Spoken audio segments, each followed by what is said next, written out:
according to his own administration, that this election was the most secure in our history, Donald Trump repeated his big lie that this election was an egregious assault on democracy.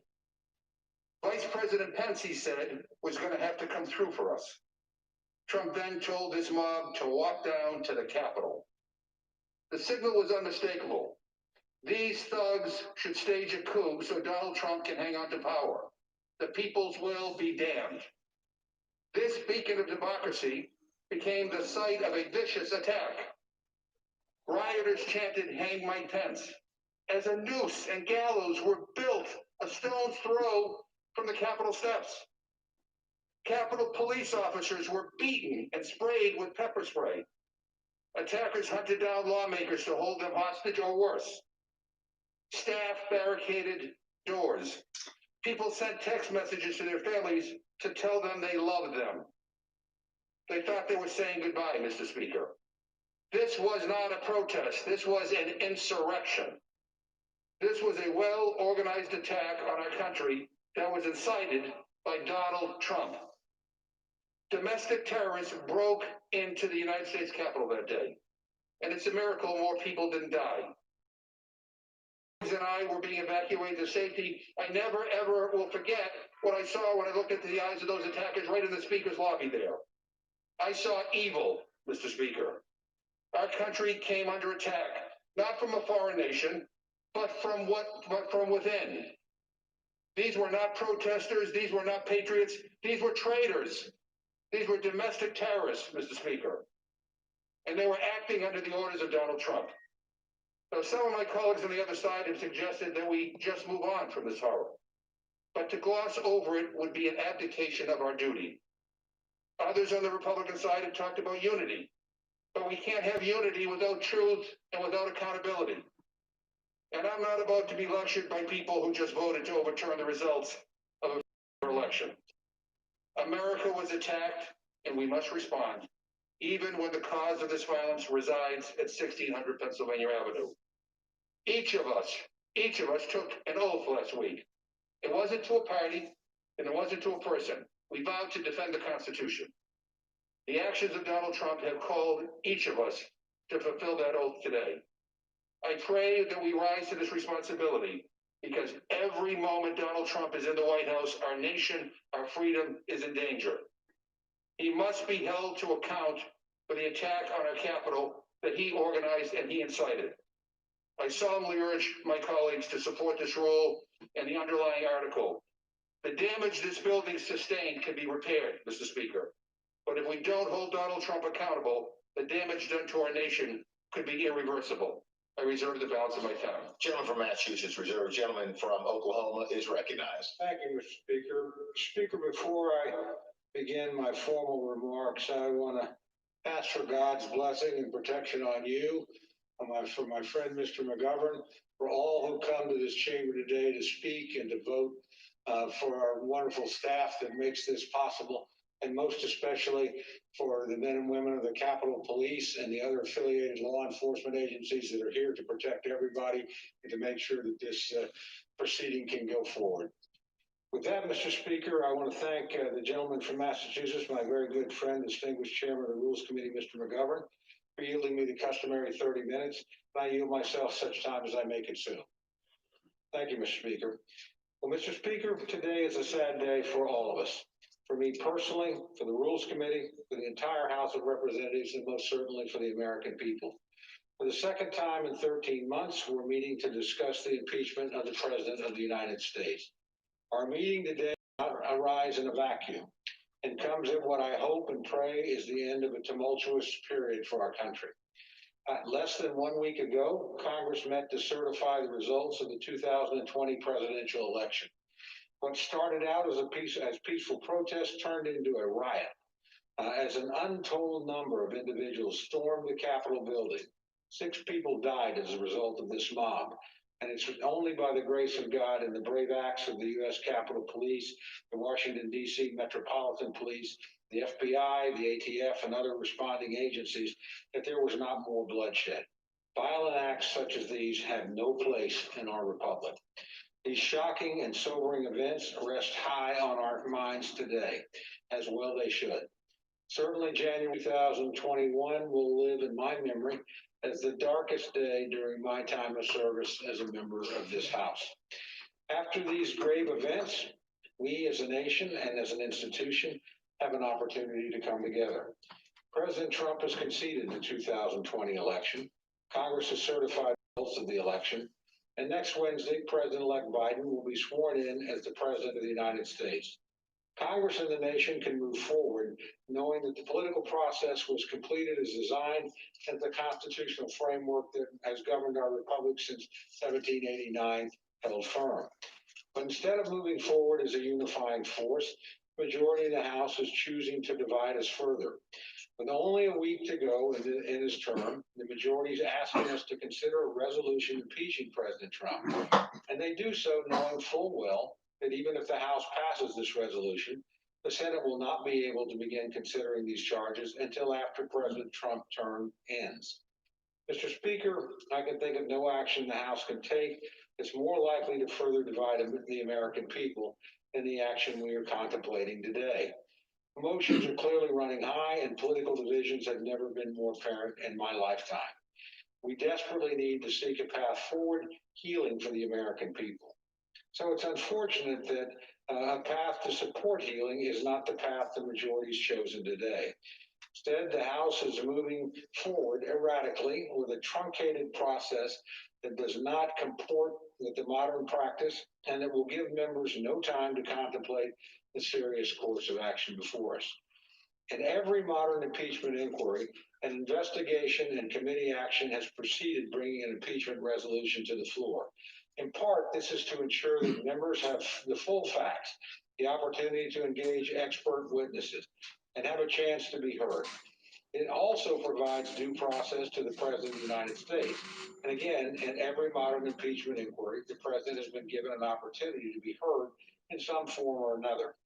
This is necessary in order to ensure that the American people have confidence in the procedures the House is following.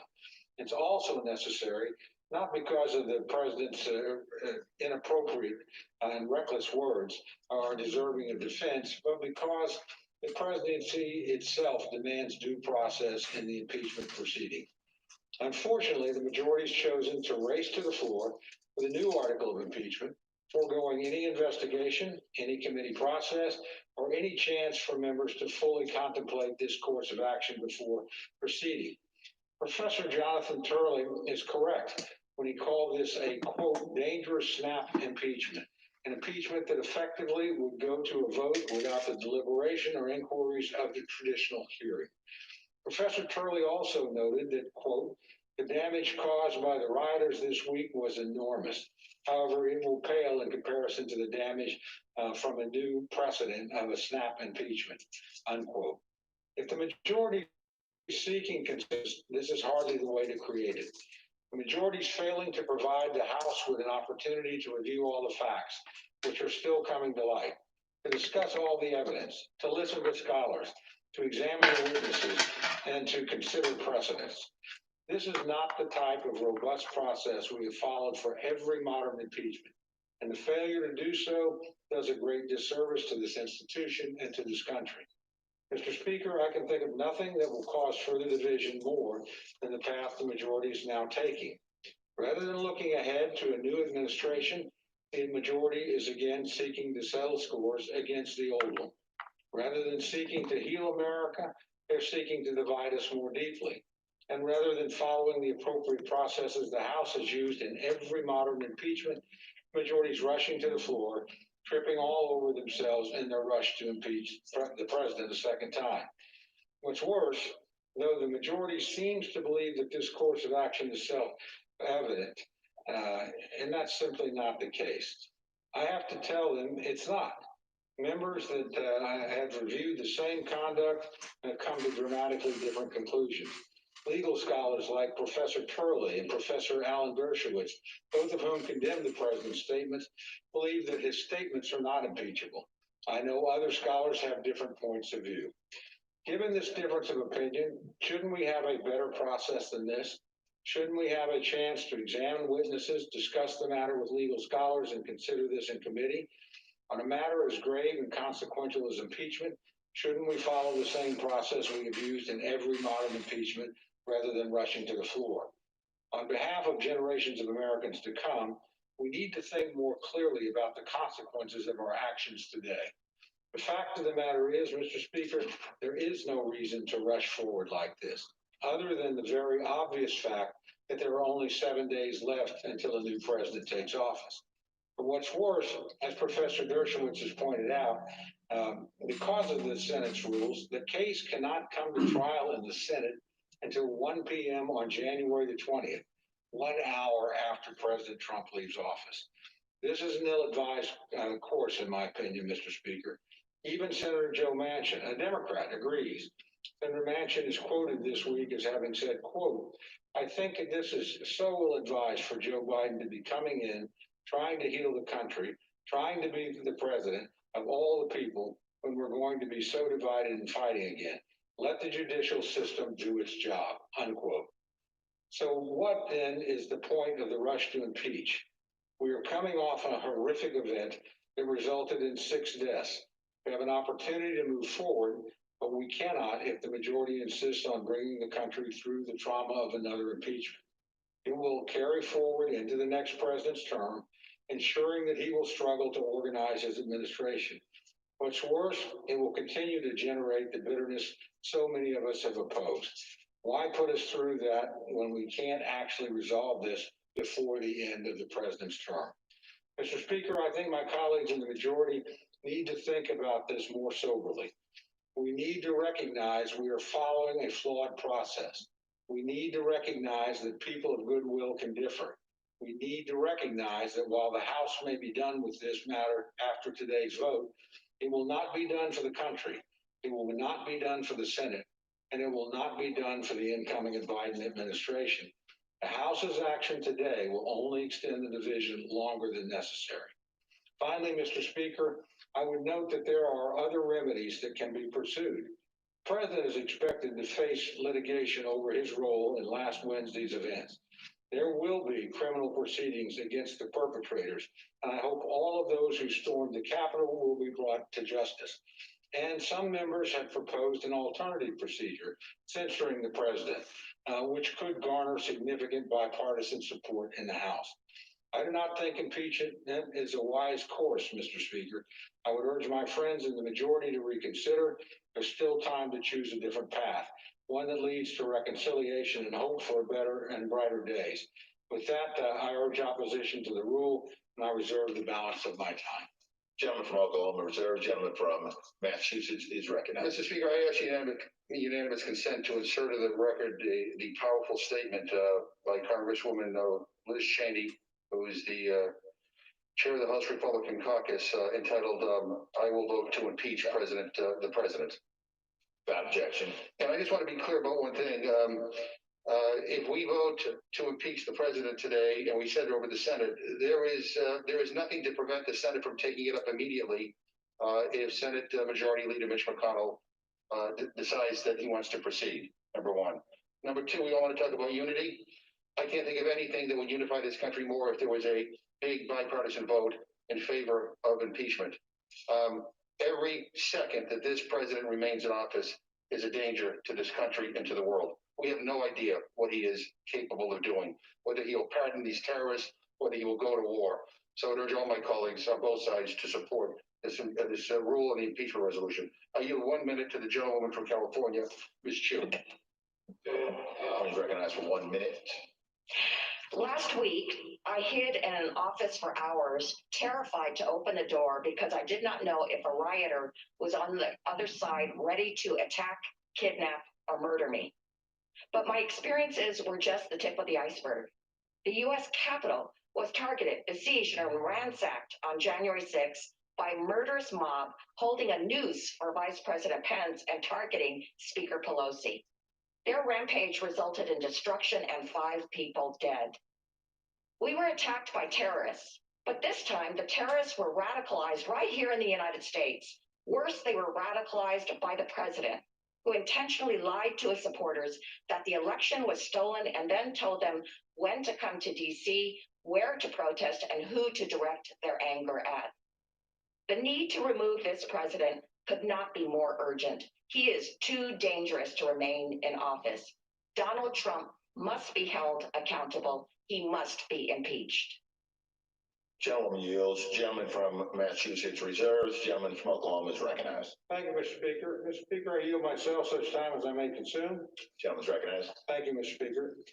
If we defeat the previous question, I'll offer an amendment to the rule to immediately bring up a resolution establishing a bipartisan national commission on the domestic terrorist attack on the United States Capitol. This proposed bipartisan commission will be tasked with examining and reporting upon the terror attack on our Capitol that occurred last Wednesday. The commission will be bipartisan in nature, modeled after the 9/11 Commission, and will fully be empowered to undertake a full investigation and make recommendations to the president and to Congress. I can think of no more appropriate path for Congress to follow than by ensuring a bipartisan commission reviews all evidence and reports back to us on this horrific event. Mr. Speaker, I ask unanimous consent to insert the text of my amendment in the record, along with extraneous material immediately prior to the vote on the previous question. With that, I Without urge. objection. Thank you, Mr. Speaker. With that, I urge a no vote on the previous question. I yield 4 minutes to my good friend, Mr. Davis of Illinois, the ranking Republican member on House Administration, for a further explanation of this amendment. The gentleman from Illinois is recognized for 4 minutes. Thank you, Mr. Speaker. I first want to thank the U.S. Capitol Police and Sergeant at Arms employees who were here on the front lines protecting this Capitol last week during the unprecedented attack. It is imperative that we focus on ensuring a safe inauguration day, protecting members and staff during this time of increased threats, and making sure that our Capitol Police officers have the support that they need. We need to ensure that what we saw happen a week ago today never happens again. Yesterday, I introduced, along with Representatives Katko and Comer, a bill that would create a national commission on the domestic terrorist attack upon the United States Capitol. The bipartisan commission would consist of 10 members, 5 Republicans, 5 Democrats, appointed by the next president and by House and Senate leadership. This commission would be tasked with investigating the domestic terrorist attack that occurred in this building just a week ago. And it will provide us recommendations to prevent similar attacks from happening in the future. What we saw last week scared all of us who were here. It also showed adversaries what it takes to take out a branch of government. When this commission is done with this investigation, it will submit a report to the president and to Congress detailing its findings and recommendations to ensure that no foreign or domestic adversary could accomplish what was done on January 6th. We need to ensure that we fully understand what took place last week and any and all issues that occurred during our response. Republicans and Democrats need to work together. We must unite to prevent any attacks like this from happening in the future, and we must protect this institution, not just for us, for the American people. That's why we should defeat the previous question so that we can establish this bipartisan commission to equip us with the information that we need to support our Capitol Police and the men and women who work in these buildings. And with that, I yield back. The gentleman yields. The gentleman from Oklahoma reserves. The gentleman from Massachusetts is recognized. Mr. Speaker, I'm proud to yield 1 minute to the distinguished gentleman from Maryland, the Majority Leader, Mr. Hoyer. The gentleman from Maryland is recognized for 1 minute. I thank the chairman of the Rules Committee for yielding. I congratulate him for his efforts, and that of the Rules Committee in acting swiftly. I appreciate the remarks of Mr. Cole, for whom I have great respect, but I disagree with his sense of a lack of urgency in action. I do agree with him of the consequences of our action. There are are consequences to actions, and the actions of the President of the United States demand urgent, clear action by the Congress of the United States. The chairman of the committee introduced the remarks and put them in the record. But I want to reference the remarks of the chair of the Republican Conference, which is the analog to the Democratic Caucus. It is all the Republicans elected to the Congress of the United States and the House of Representatives. And they elected Liz Cheney, the daughter of the Vice President of the United States, the former whip of this House, Dick Cheney, with whom I served in the 80s. Representative Cheney from Wyoming, a conservative Republican, said this: the President of the United States summoned the mob, assembled the mob, and lit the flame of this attack. That is not some irresponsible new member of the Congress of the United States. This is the daughter of the former Republican whip and former Vice President of the United States of America. She knows of what she speaks. And she said this as well: there has never been a greater betrayal by a president of the United States of his office and his oath of Constitution, to the Constitution. This is not, as Liz Cheney says, just some action. She characterized it as the biggest betrayal of any president of the United States in our history.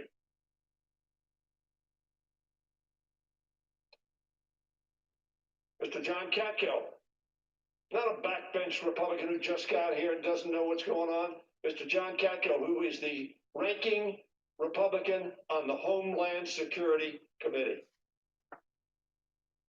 says this: to allow the President of the United States to incite this attack without consequences is a direct threat to the future of democracy. This is not some backbencher on your side of the aisle, on their side of the aisle, Mr. Speaker.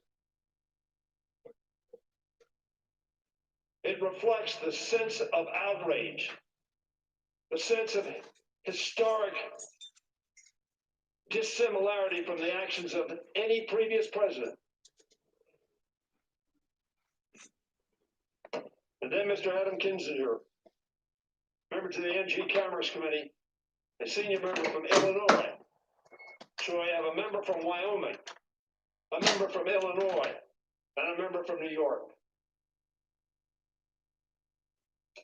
There will be others on this vote who will join them. And Mr. Kinzinger said this: if these actions, he hasn't had any hearings, he doesn't need any long drawn out consideration. If these actions are not worthy of impeachment, then what is an impeachable offense? There is no doubt in my mind that the President of the United States broke his oath and incited this insurrection. I tell my friend, Mr. Speaker, a gentleman for whom I have great respect, he is my friend, and I say that honestly, not just as rhetoric, as we say on this floor, because there's some that I don't consider friends, whose values I do not share. That is not Mr. Cole. We have a difference. Liz Cheney, John Katko, Adam Kinzinger, and other Republicans whom I have talked to within the last 24 hours believe this action is required. Now, let me say, I see the gentleman from Ohio is on the floor. He likes to say that we Democrats were elected and the first thing we wanted to do was impeach this president. And he's shaking his head in agreement because, like the President of the United States, he denies the facts. Trump-like, fake news. December 6, 2017. Mr. Green, who I'm going to refer to, offered a motion because he saw the danger that confronted our country. And he filed a resolution of impeachment. And on December 6, 2017, we had a vote on that. And the majority of Democrats voted no. Actually, they voted yes to table. So that we did not proceed in 2017. The gentleman from Texas, Mr. Green, thought, however, the next year that there was still a danger to our country. Some of us shared that view, but we were not confident that the case could be made or that the transactions that had proceeded would lead to conviction. So on January 19th of 2018, we had a motion to table Mr. Green's resolution. And the majority of Democrats voted to table that resolution. What a rush to judgment. And then on July 17th, 2019, 9 days before the call to Ukraine to get the Ukrainian leader to act on the political behalf of the President of the United States and withheld money to defend the Ukrainian people from Russian involvement and offered that as a bribe.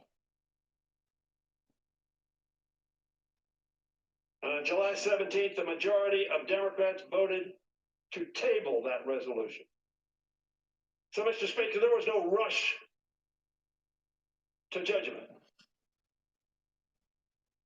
And then that call to which I just referred was on July 26th, 9 days later. I call that the aha moment. Yes, I knew what I thought, but that was proof. And the gentleman, some gentlemen have lamented that we didn't know the whistleblower, because after all, if we knew the whistleblower, we can intimidate everybody else from coming forward. And this president has done everything he can to intimidate whistleblowers, people who came forward and told the truth. And we had witness after witness after witness who confirmed what the whistleblower brought to our attention. So the reason I rise today, and I'm going to speak on the resolution itself at some later time, is to recognize the contributions that Al Green of Texas has made to getting us to this place. And I just want to, I'm not going to read all of the resolution, but I want to read some excerpts from the resolution he has introduced. We won't be considering his resolution. We'll be considering Mr. Cicilline and over 200 others who have signed on to the resolution. Mr. Green had a resolution when introduced, resolve that Donald Trump, President of the United States, is impeached for high crimes and misdemeanors, and the following articles of impeachment be exhibited in the Senate. Article 1 says, in his conduct with the President of the, in his conduct while President of the United States, unmindful of the high duties of his high office and dignity and proprieties thereof, and of the harmony and courtesies necessary for stability, to which my friend spoke, the gentleman from Oklahoma, Donald John Trump, in violation of his constitutional and both faithfully to execute the office of president, has harmed the society of the United States, brought shame and dishonor to the office of the President of the United States, sowing discord among the people of the United States by weaponizing hate for political gain. He went on to say on January 6, 2021, in a speech at the National Mall, President Donald Trump weaponized the hate and that resulted in violence, the deaths of multiple people, an assault on democracy, and an insurrection against the Capitol of the United States of America by inciting a mob. Who said that? Liz Cheney said it, and Al Green said it.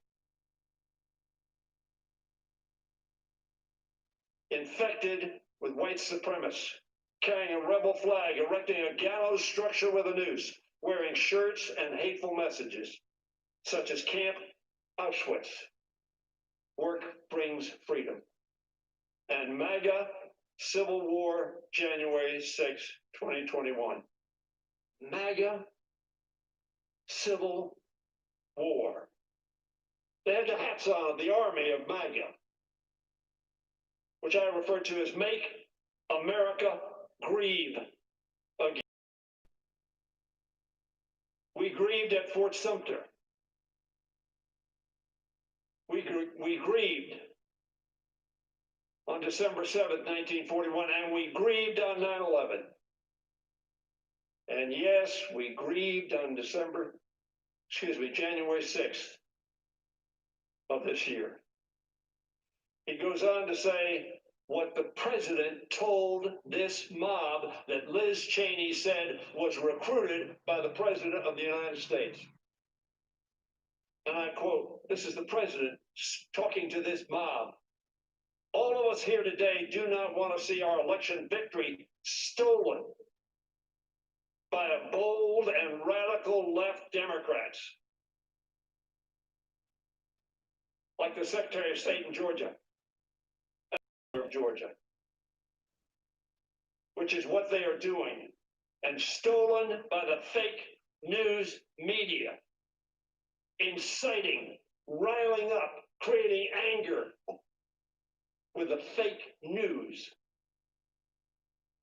and lies that the President of the United States said to these folks. That is what they have done and what they are doing, the President continued. We will never give up. We will never concede. It doesn't happen. You don't concede when there's theft involved. And so what did they do?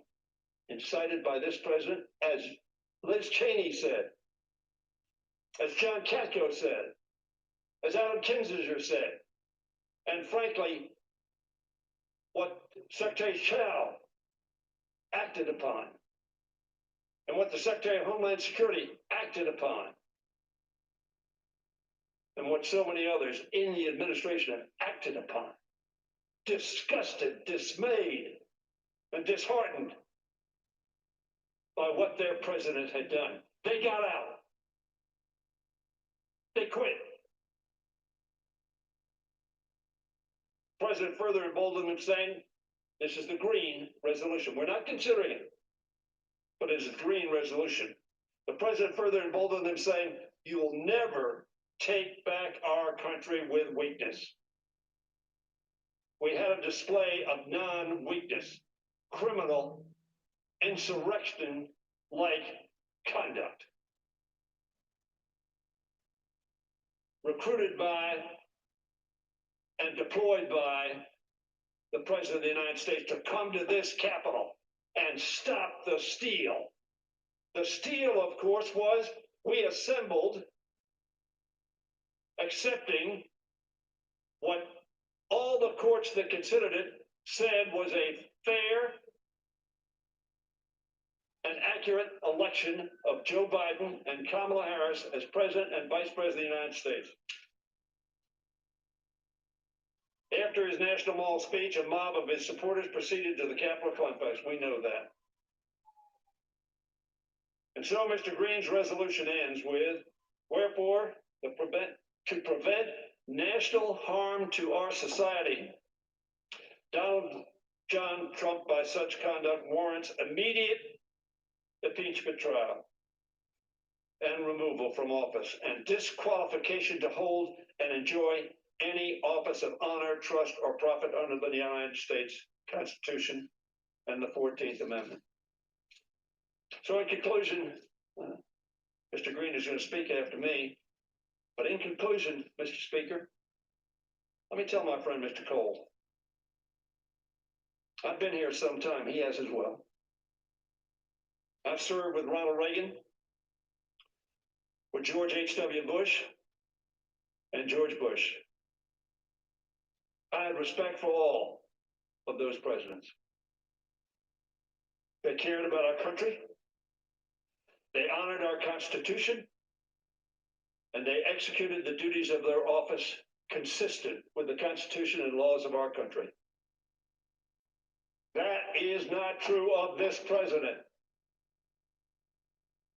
And therefore, he ought to be removed. And we have that opportunity to do so. Is there a little time left? Yes. But it is never too late to do the right thing. I yield back the balance of my time. Gentleman from Maryland yields. Gentleman from Massachusetts is recognized. Speaker, at this point, I'd like to yield 1 minute to the gentleman from Texas, my good friend, Mr. Green. Gentleman from Texas for 1 minute.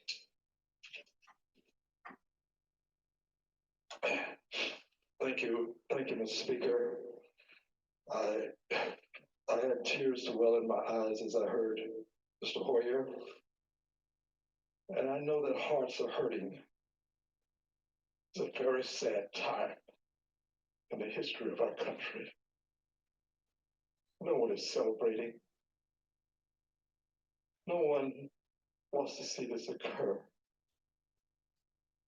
I was at the Rules Committee by way of Zoom.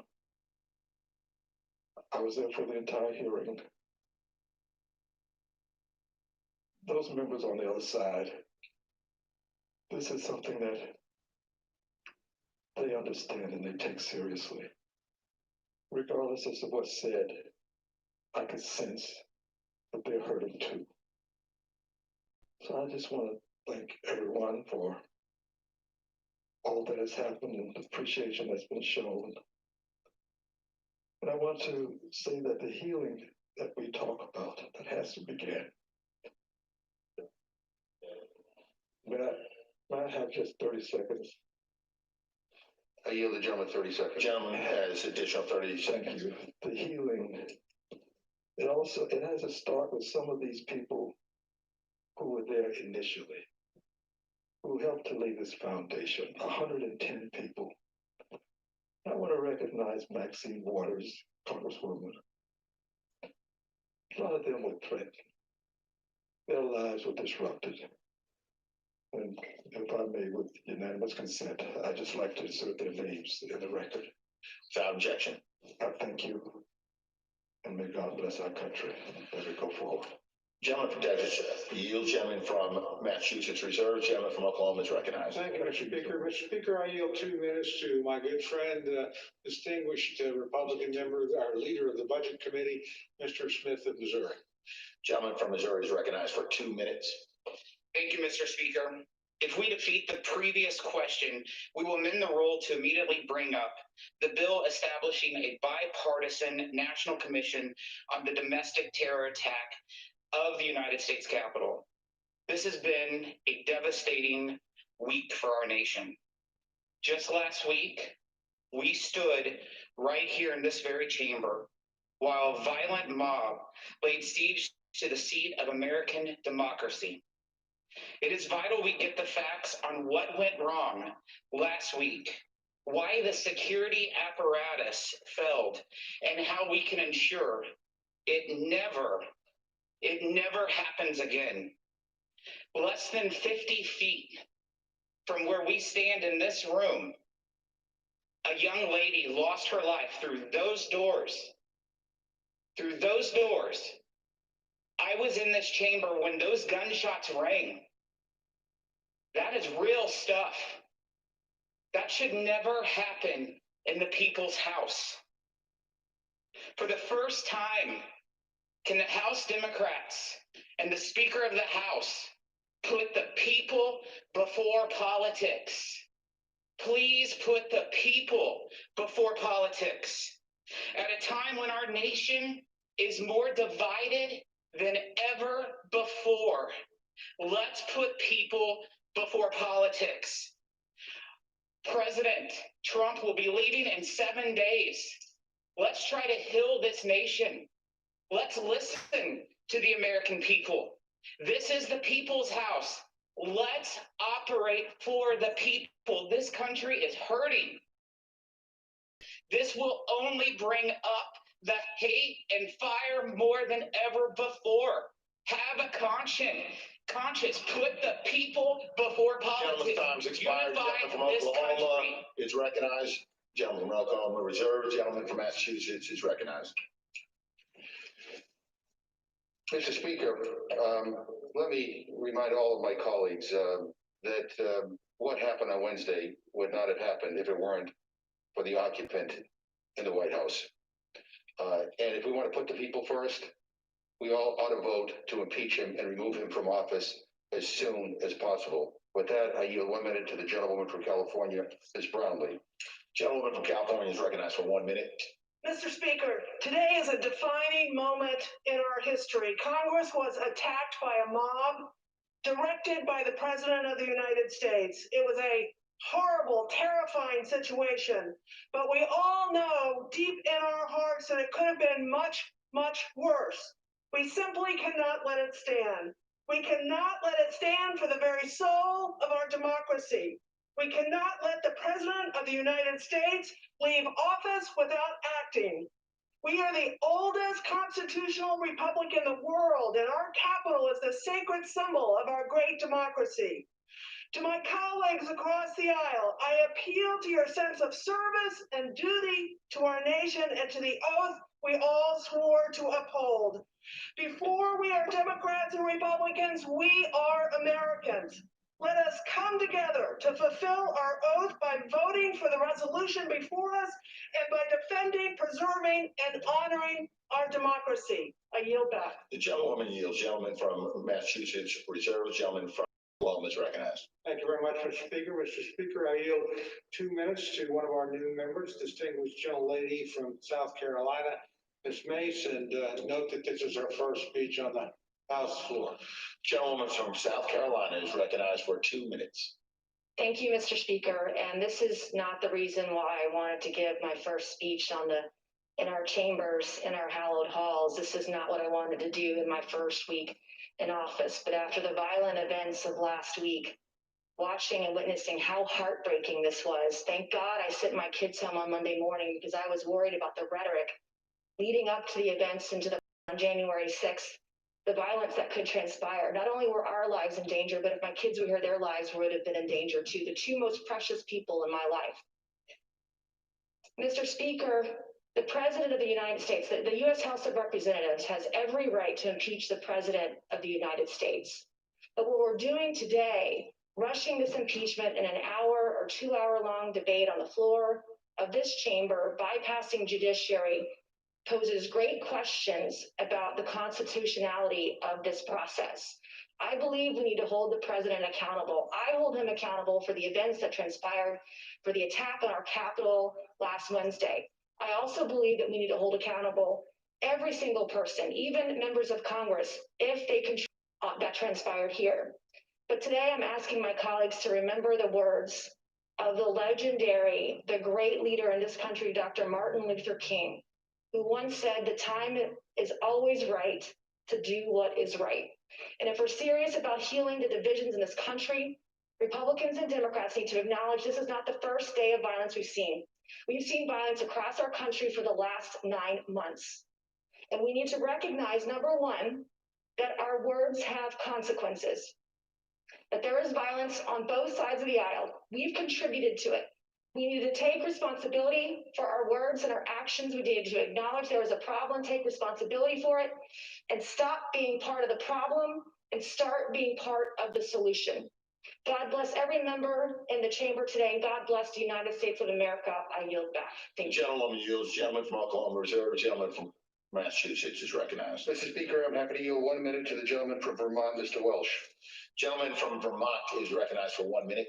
Mr. Speaker, our government is founded on the principle all power flows from the people. Donald Trump challenged this principle in 2 ways: deceit and violence. The deceit is repeated and baseless assertion of an electoral fraud. The violence, the attack on the United States Capitol on January 6th. The mob was assembled by Donald Trump, incited by Donald Trump, and in service of Donald Trump's effort to overturn through violence what he lost at the voting booth. The violent mob breached the Capitol, killed and injured Capitol Police, destroyed property, threatened the Vice President, members of Congress, and staff, all to obstruct the peaceful transfer of power. If we want unity, we must have accountability. So the question before this Congress, will Congress condone through acquiescence or condemn through impeachment Donald Trump's violent acts to overturn the election? Gentlemen, Congress time has must expired. The impeach. gentleman from Massachusetts I yield is back. reserved. The gentleman from Oklahoma is recognized. Thank you very much, Mr. Speaker. Mr. Speaker, I yield 2 minutes to the distinguished Republican leader of the Judiciary Committee, Mr. Jordan of Ohio.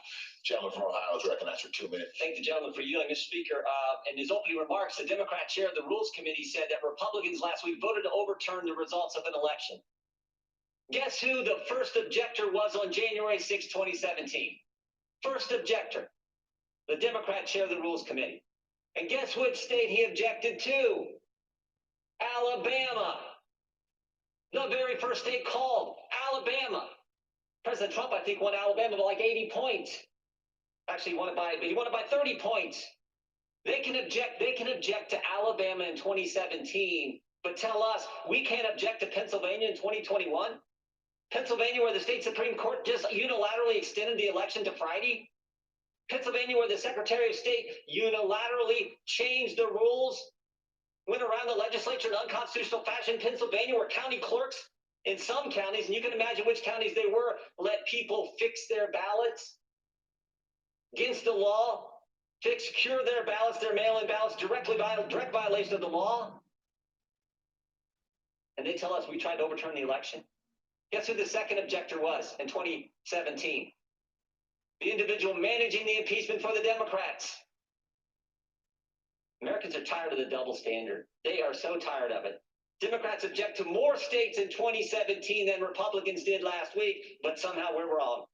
Democrats can raise bail for rioters and looters this summer, but somehow when Republicans condemn all the violence this summer, the violence last week, somehow we're wrong. And Democrats can investigate the President of the United States, as Mr. Hoyer went through, try to impeach him, investigate him for 4 years, but will not look at an election that 80 million Americans, half the electorate, 80 million, Republicans and Democrats have their doubts about. I said this last night. I do not know where all this goes. And this is frightening for the country. We should defeat this rule, and we should defeat the impeachment resolution when it comes up. Gentleman's time has expired. Gentleman from Oklahoma reserved. Gentleman from Massachusetts is recognized. Mr. Speaker, some of us objected 4 years ago as a protest vote to raise concerns about what all of our intelligence agencies had stated clearly that Russia interfered in our election. But what the gentleman fails to acknowledge is that we all acknowledge that Donald Trump was the president the day after the election. Hillary Clinton conceded the day after the election. None of us push conspiracy theories like some of my friends on the other side of the aisle have been doing in this president, that somehow the president won in a landslide. Give me a break. You know, yesterday in the Rules Committee, I asked the gentleman from Ohio if he would just say 5 simple words. And if he tell you he was talking about healing. And the 5 simple words that you could say that would help heal this nation are that the election was not stolen. That's it. 5 simple words. He refused. He said he never said the election was stolen.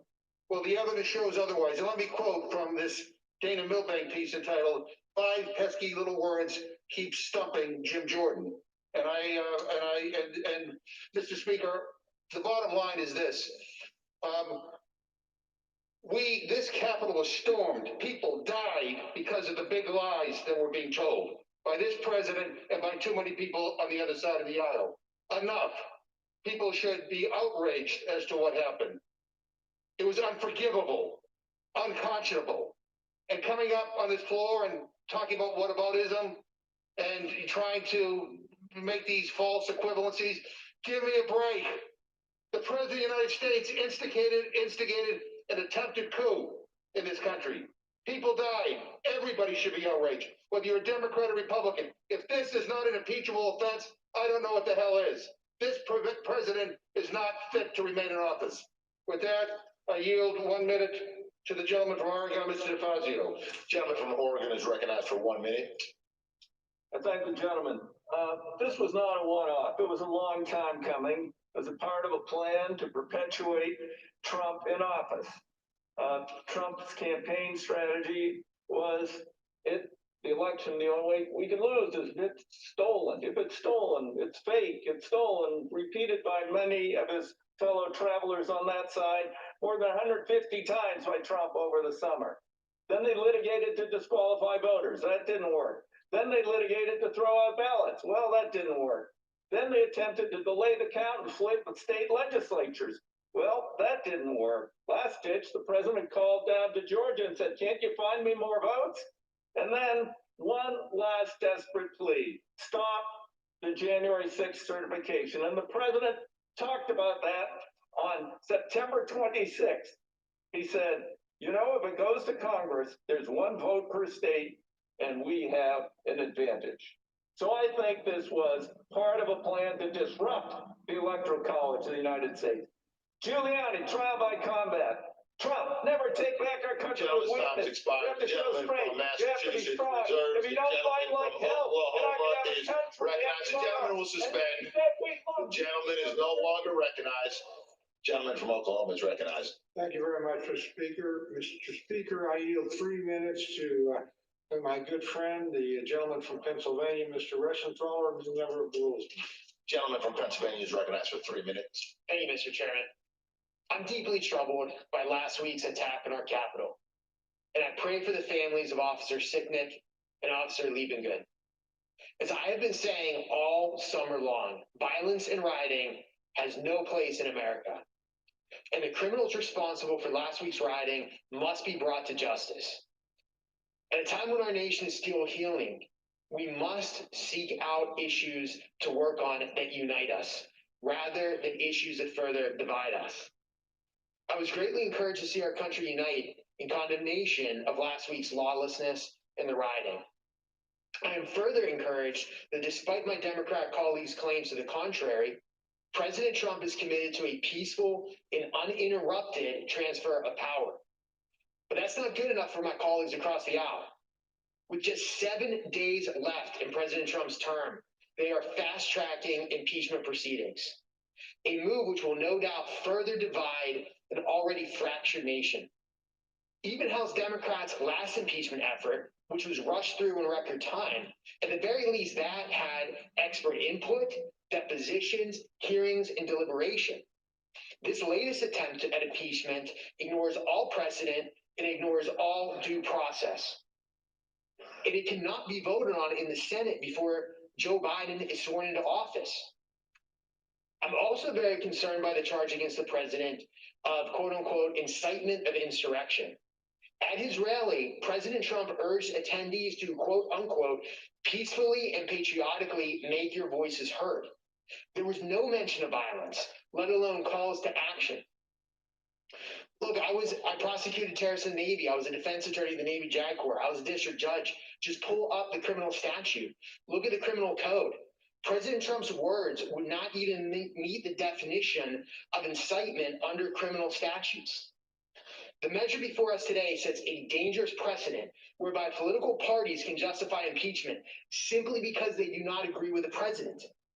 I would therefore urge my colleagues across the aisle to just take a step back, let cooler heads prevail, and consider how the actions we're taking here today will alter the course of history, will lower an already low bar of impeachment for all future presidencies. Thank you, and I yield back. Gentleman yields. Gentleman from Oklahoma reserve. Gentleman from Massachusetts is recognized. Mr. Speaker, when my friends talk about the president being committed to a peaceful transition, I just point to what happened on Wednesday when his words launched a violent attack against this Capitol, where 5 people lost their lives and many more were injured. So give me a break.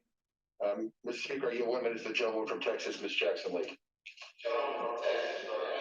I thank you. Contrary to my good friend's words, the President of the United States is an insurrectionist. He led an insurrection against the United States of America. Prior to the January 6th attack by violent domestic terrorists, the President spoke to the crowd for 1 hour And these were his words. These were his words, which is that we cannot take the nation back.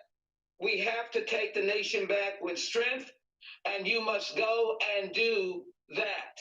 Those were the paraphrase of his words.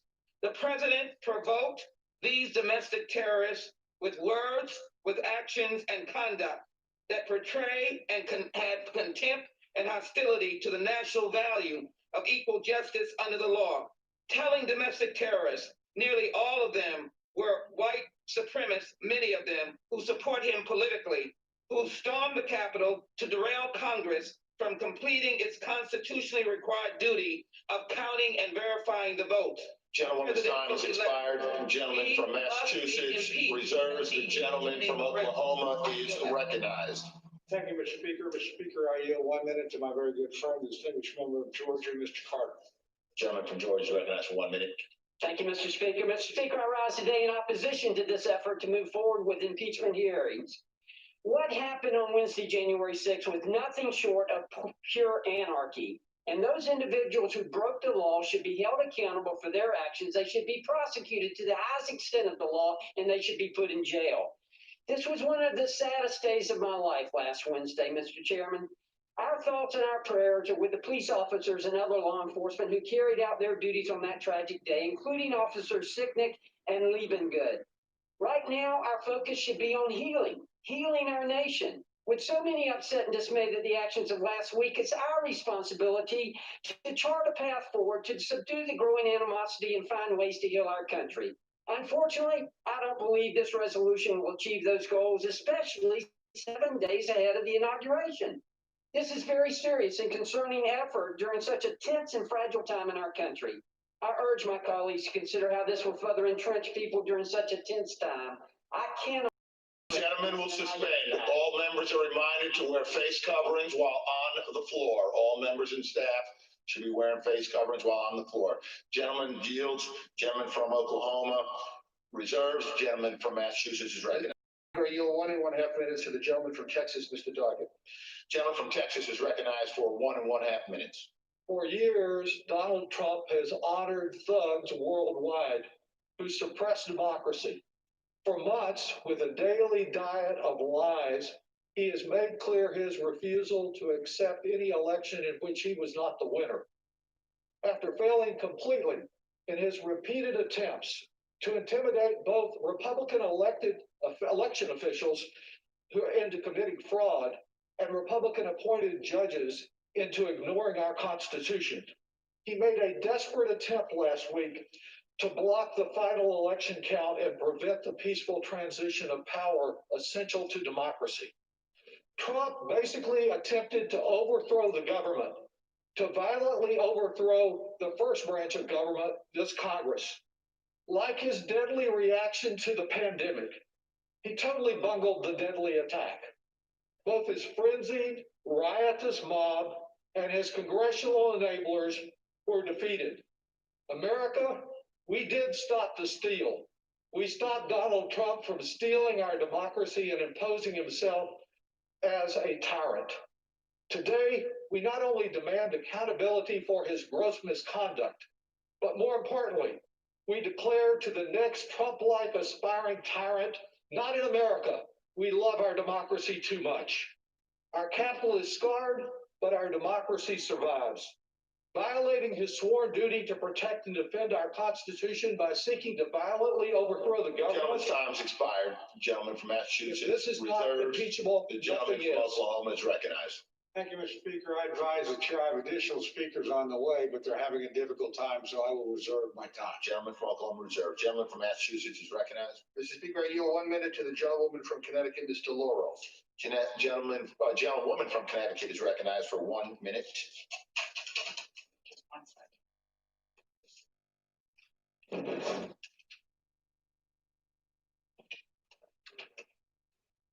On November 3rd, the American people voted overwhelmingly for Joe Biden and Kamala Harris to serve as President and Vice President of the United States. The country was about to enter a new era with great hope for change. And yet, with a decisive mandate and majority, the president used untruthful claims to end the completion of a constitutional process of collecting the electoral votes, making Joe Biden president of the United States. Not accepting the will of the American people, the president unleashed the most horrific violence that overwhelmed the security forces at this Capitol, which was overrun for the first time since 1812, putting the lives of so many at risk. Indeed, a day of infamy. This impeachment will be viewed as a transcendent vote where all will be judged. Vote to impeach the President of the United States, Donald J. Trump, and I yield back. Gentleman yields. Gentleman from Massachusetts reserves. Gentleman from Oklahoma is recognized. Continue to reserve, Mr. Speaker. Gentleman from Oklahoma reserved. From Massachusetts is recognized.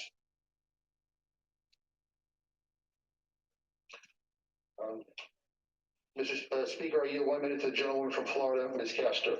The gentlewoman from Florida is recognized for 1 minute. Thank you, Mr. Speaker. I rise today to urge the impeachment of Donald Trump because the attack on the Capitol and the Congress was the single most depraved betrayal of the U.S. Constitution ever committed by a president. The traitorous incitement of an insurrection demands not just impeachment, but removal from office immediately. Violence during the transfer of power, Confederate flags, anti-Semitic paraphernalia desecrated this Capitol. So accountability must come swiftly. We must act with the same resoluteness we showed in the early morning hours after the insurrection, where we ensured the will of the voters was effectuated. Donald Trump's defilement of this Capitol will not stand. It demands impeachment now. I yield back. Gentleman yields. Gentleman from Massachusetts reserve. Gentleman from Oklahoma is recognized. Thank you very much, Mr. Speaker. Mr. Speaker, I yield 1 minute to my very good friend, the distinguished gentleman from North Carolina, Mr. Bishop. Gentleman from North Carolina. Excuse me, 2 minutes. For 2 minutes. Thank you, Mr. Speaker. I thank the gentleman for yielding. These articles charge incitement. Once before, the House impeached the President of the United States within a week of the alleged offense. That was President Andrew Johnson, days after he removed Secretary of War Edwin Stanton in 1868. Over 50 years later, the Supreme Court declared unconstitutional the Tenure of Office Act that President Johnson had refused to obey.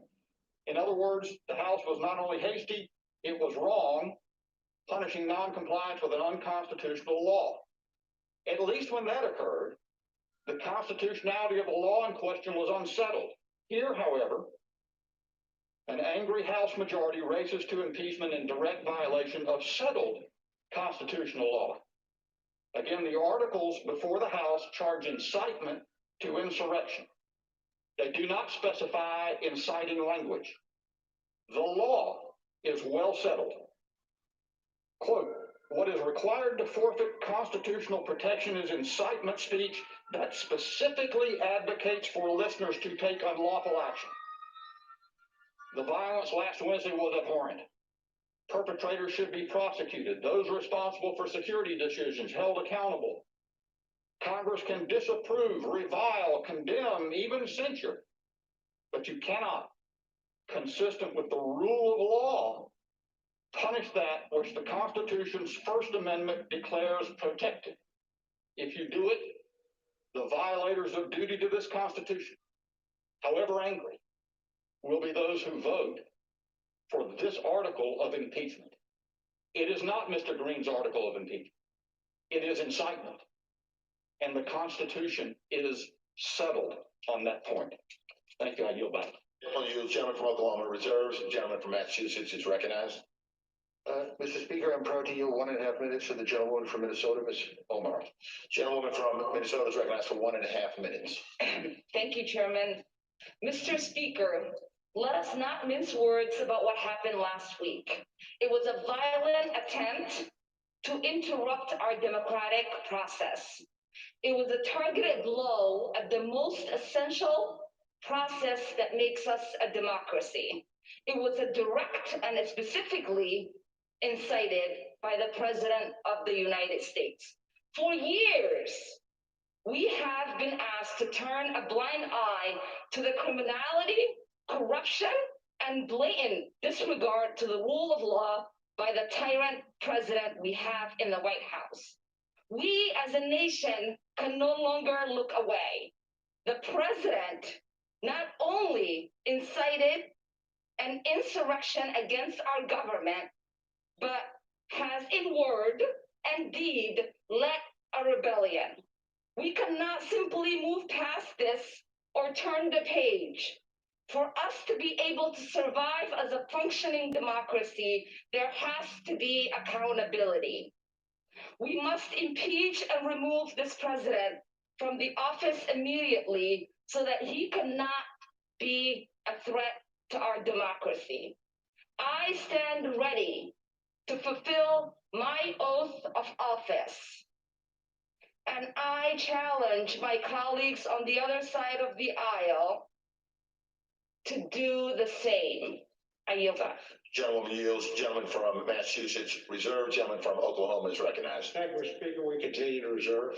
Gentleman from Oklahoma reserved. Gentleman from Massachusetts is recognized. Mr. Speaker, I'd like to ask unanimous consent to insert into the record a New York Times article published January 9th entitled, "Our President Wants Us Here, the Mob That Stormed the Capitol." It's another example of why our country cannot risk even one more day of Donald Trump. Without objection. I now yield 1 minute to the gentleman from California, Mr. Correa. Gentleman from California is recognized for 1 Thank minute. you, gentlemen, for yielding. And Mr. Speaker, last week, Congress was under siege by a mob, motivated and directed by the President of the United States.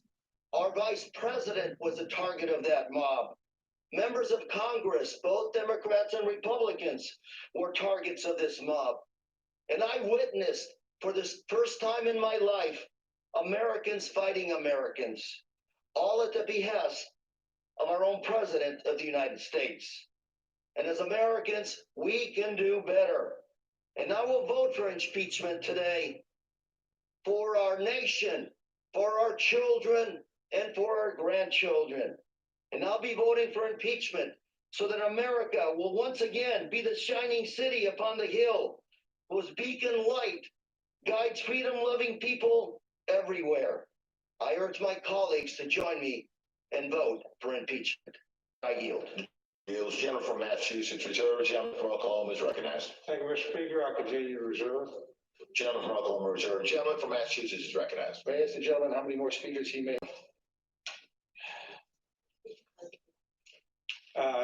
Whenever the gentleman's prepared to close, we'll close. We were hopeful that one of our speakers could arrive, but due to the circumstances, they're having a hard time getting here. I think we have exhausted all of our speakers, Is my friend prepared to close? Yes. Then I'll close it. Gentleman from Oklahoma is recognized. Thank you very much, Mr. Speaker. Mr. Speaker, I yield myself the balance of my time. Speaker, I want to thank you for presiding over these difficult proceedings today. I want to thank my good friend, the distinguished chairman of the Rules Committee, and I want to thank everybody that came to the floor, had something to say at an important moment.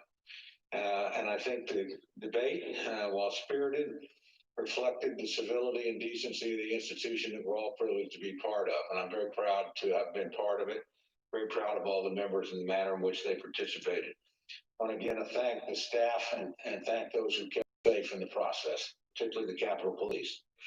Mr. Speaker, in closing, I oppose this rule and I oppose the majority's actions today. After the traumatic events of last week, the majority should be taking steps to unite us. Instead, they are only dividing us further. They're rushing to judgment, in my opinion, and bringing up impeachment after failing to follow any meaningful process whatsoever. No hearings have been held, no witnesses heard, no process or opportunity to respond was provided to the president. No members had an opportunity to review or amend this article before it came to the floor. This is hardly the way the House should undertake such a serious act. Mr. Speaker, there's still a way to unite the country. Let us look forward, not backward. Let us come together, not apart. Let us celebrate the peaceful transition of power to a new president rather than impeaching an old president. And let us affirm and reaffirm with one united voice that the House does not rush to judgment on the most consequential action we can take. We deserve better than that, Mr. Speaker, and the American people deserve better than that. Mr. Speaker, I urge my colleagues as they reflect on this minute and we move into our next stage of debate, to remember that we're all privileged to represent a great and a good people who've gone through a horrifying and tragic time, and that we owe them the opportunity to reflect, and we owe them our best efforts to bring together. I know people on this floor feel very passionately about this subject with different points of view. I honor each one of those points of view, and I honor the people that voice them. Let's remember when we're through this, that we're one people, we have one purpose, that we're free through the grace of God and millions of brave Americans over centuries of time, and we will remain that way, and we will move forward together once we settle this debate. With that, Mr. Speaker, I urge my colleagues to vote no on the previous question, no on the rule, no on the underlying measure, and I yield back the balance of my time. Gentleman yields back the balance of time. Gentleman from Massachusetts is recognized. Thank you, Mr. Speaker, and let me thank my friend, the ranking member of the Rules Committee, Mr. Cole, for his friendship and for the way he conducts himself in this chamber. I know he has great respect for this institution. Mr. Speaker, it is impossible for me to fully capture the reverence that I have for the United States Capitol. You know, I worked on these grounds starting back when I was a college intern, working for Senator George McGovern back in 1977. No relation. Great last name. Everything from working as a staffer for Congressman Joe Moakley of Massachusetts to being elected to the United States House of Representatives myself. But that internship will always be a high point of my life.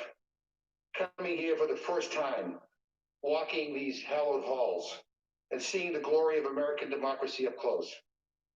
The idea that someone would incite an out-of-control mob of homegrown fascists and domestic terrorists to desecrate the People's House fills me with a deep sadness for our country.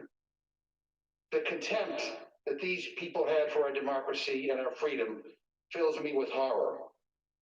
And what Donald Trump did, encouraging them, fills me with rage.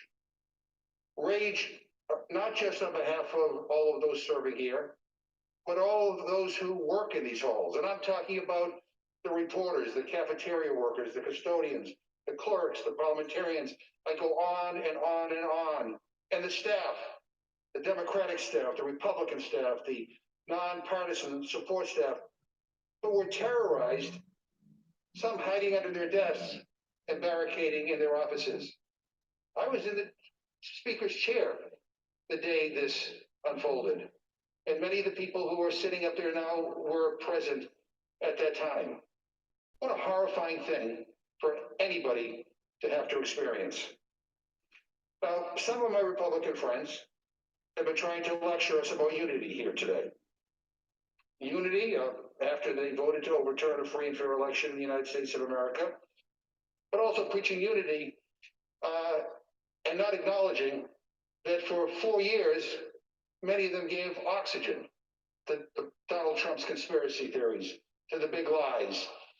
They turned the other way in the face of racism and bigotry and how he embraced some of the most intolerant voices in this country. They just let it go. You know, I will remind everybody here that words have consequences. And ignoring words that are wrong also have consequences.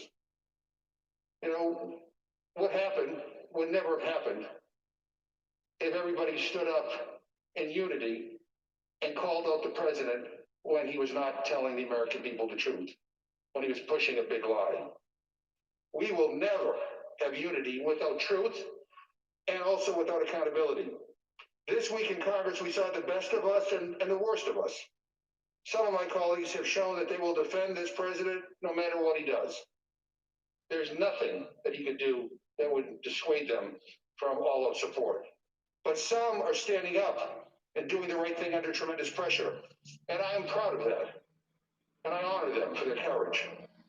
This impeachment resolution outlines the truth of what Trump did.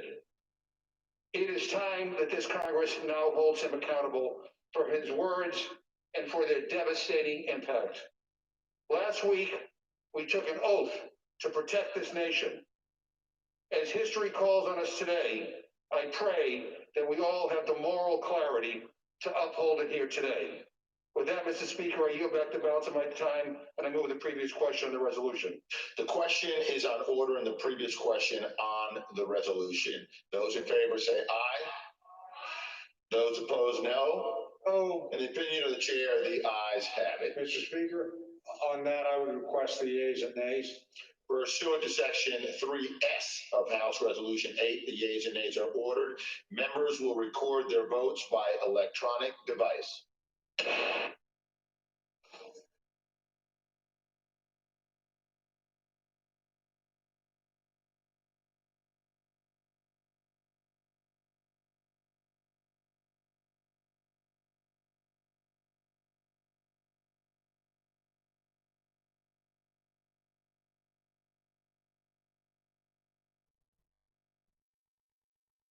You've been listening to over an hour of debate on the House floor as impeachment proceedings against President Trump get underway this morning. Technically, what you've been listening to is the House debating the procedural rule, which sets up the vote later today on the article of impeachment. But put very simply, you're already hearing the arguments on both sides as to whether President Trump should be impeached. For a second time, it was led by the ranking members of the Rules Committee, both Democrats and Republicans.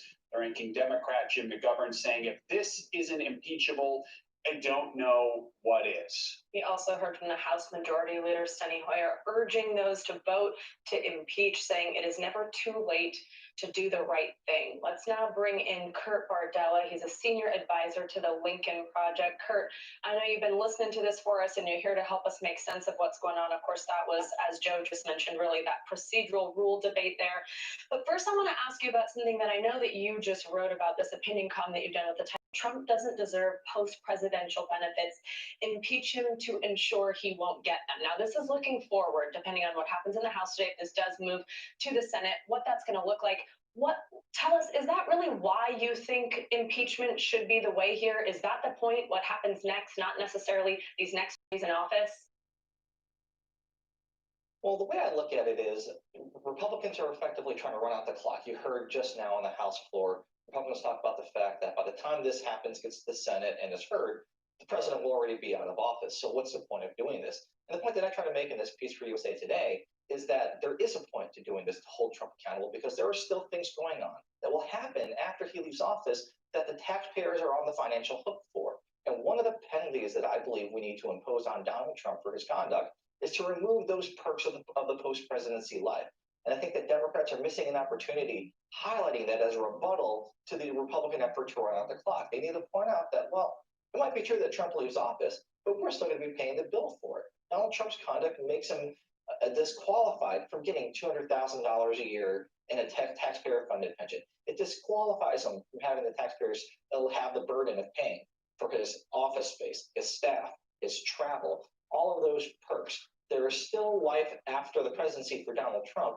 And as long as he is a former president, not an impeached president, he gets to enjoy those benefits. So this is one of the reasons why I think that Democrats need to incorporate that into their messaging, because I bet most people in this country, they have no idea what actually a post-president looks like, what the taxpayer cost is. And I think that when you look at what's happened in this country since the election, and certainly over the last week, I think a lot of them would agree that Donald Trump has lost the right to have those benefits. Kurt, we just heard some of the arguments that Republicans who support the president are making against impeachment. We talked about the fact that this is moving too quickly. You also heard a lot of them arguing unity. We need to bring the country together right now. What was your reaction when you heard some of those arguments? You know, it's almost as if the last 4 years didn't happen. For Republicans to stand up there after spending 4 years looking the other way while Trump said both sides at Charlottesville, spent 4 years looking the other way while he locked up children in cages and separated them from their children, looked the other way when he referred to minority countries as asshole countries, looked the other way as Trump undermined democracy, voted with him to try to throw out the will of the people. They are trying to remove the stain of the last 4 years and their role in it. This is not a both sides issue. This is not something that anyone in the Democratic Party is responsible for. The rhetoric and the inflammation of racial tension in this country has come from one place, one corner, and that is the Republican Party. So for them to stand up there now and to say, well, Joe Biden needs to bring unity here. We need to move on and move forward. I know that Republicans would like to forget the last 4 years.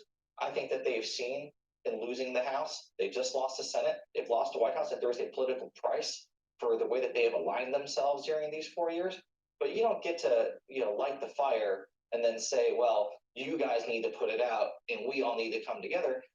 You can't come together and unite with white supremacists. You can't come together and unite with domestic terrorists. You can't come together and unite with people who wanted to hang the vice president and murder the Speaker of the House. That is an irreconcilable ask. I want to now bring in Danny Ceballos, of course, our NBC News legal analyst here. Danny, I want to start by just talking about how this sort of typically works, which is not what we're seeing right now. Now, in an impeachment process, typically the House committees conduct hearings on issues that could lead to impeachment. Then the Judiciary Committee actually holds a vote to decide on if there's something there to impeach on. Then those articles are drafted. Then we have that debate on the House floor. That's where we're at today, right now. Talk us through this process, that its expedited nature, if that matters at all, and if that's some type of defense that the president is going to look to, the fact that this was the shortened process. The House and Senate process is developed by the House and Senate. And while this is very different from other impeachments in the past, there is no requirement in the Constitution, at least, that they follow a set rigid procedure that takes months and months and months, which is often, if you look at historically at most impeachments, they take around a year. The shortest impeachment ever, impeachment from moment of impeachment to conviction, was a little over a month. That's pretty fast. That was in 1933. But these do not parallel court systems where there are rules of procedure, which often necessitate greater time periods and a sort of standardized way that an impeachment is conducted. Because the House chooses to accuse and the Senate has the sole power to try, that comes with it the power to create their own rules of procedure, rules that may not even be reviewable by a court, including the Supreme Court, if the court concludes that this is what's called a political question, something that is left completely to the power of a particular branch to decide, and one area that the judiciary cannot intrude upon.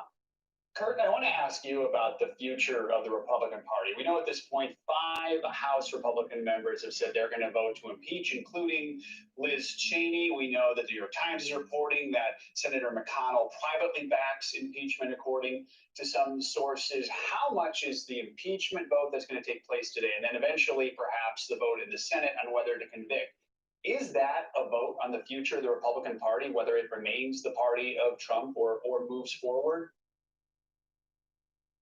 Yeah, I think it is. I mean, I think at this point, the votes that we are going to have is creating 2 very different, diverging factions within the Republican Party. The Liz Cheney faction that wants to return to, I think, a more traditional conservative ideological bent, and those who want to continue down the Trump trend, like Kevin McCarthy, Josh Hawley, Ted Cruz. Of course, all of that is being weighed against individual personal ambitions of those who want to run in 2024 for the Republican nomination. Cruz, Hawley, Tom Cotton, Marco Rubio, Lindsey Graham, among many others. And so there is a legitimate fracture right now within the Republican Party that we haven't seen really during this time with Trump, for better or worse, and I think it's for worse.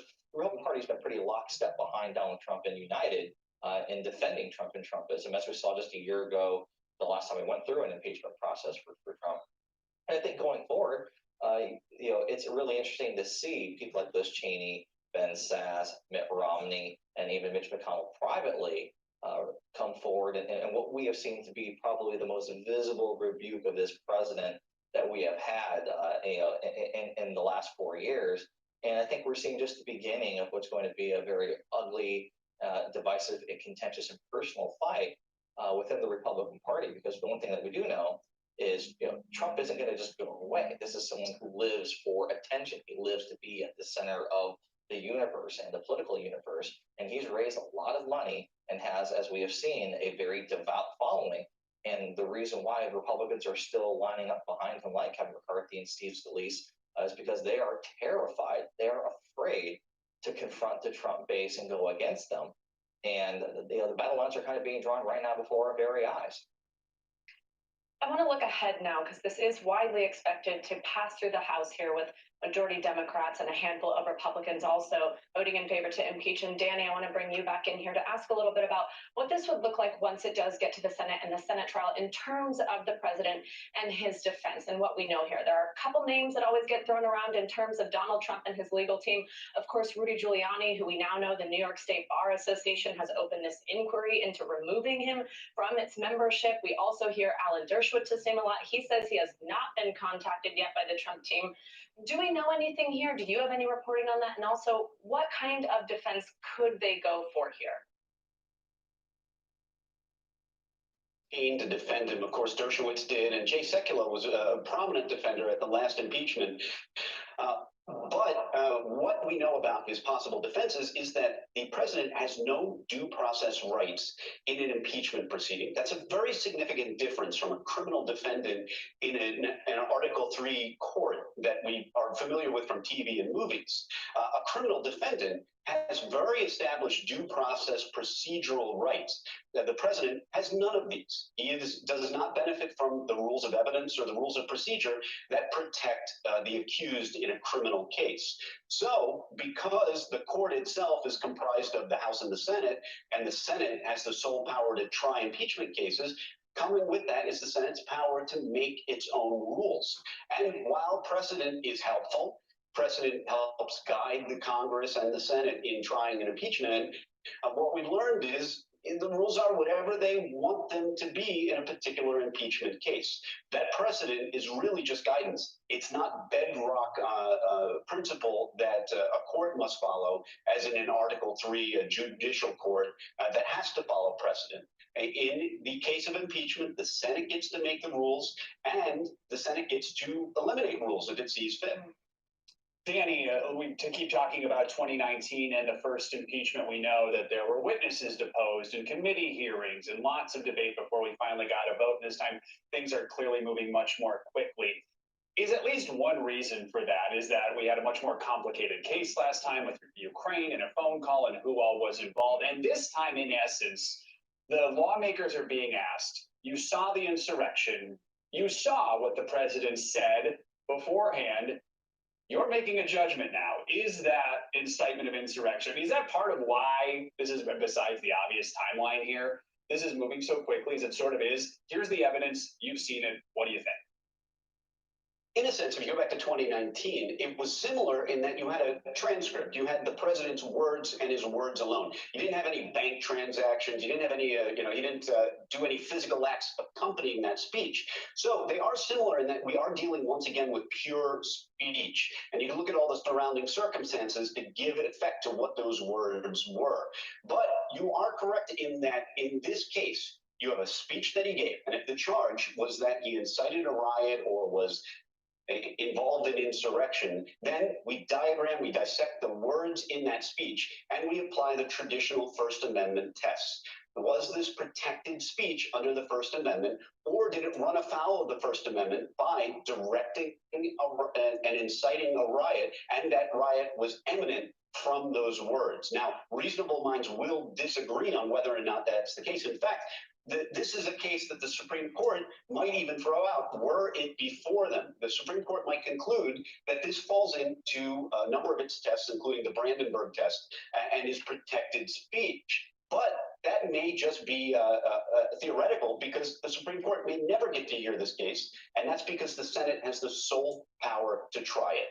While the First Amendment precedent is relevant, it's interesting, it should be debated, the Senate is not bound to follow it. And of course, the challenge with all First Amendment cases and with speech in general is that no speech is exactly the same as a presidential speech. In other words, the Brandenburg case speech may be similar, but it's not exactly the same, and it never really is. So each First Amendment case is a case-by-case basis. It is unique, and it must be analyzed as such.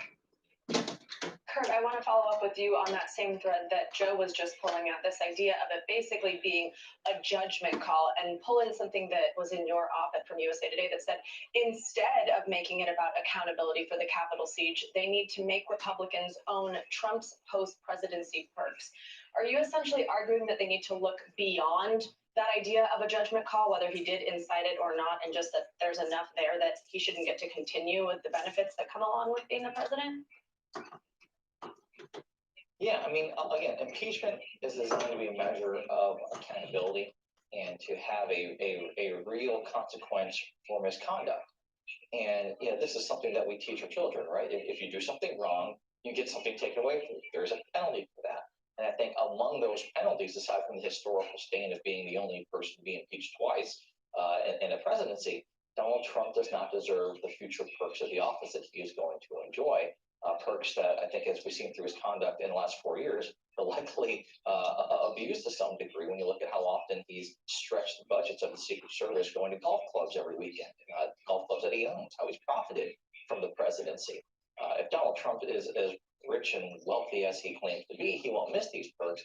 But I think that there needs to be a judgment and a decisive action taken by the Congress saying, we are not going to foot the bill. The American people are not going to foot the bill anymore for this person who is unbecoming of the presidency of the United States.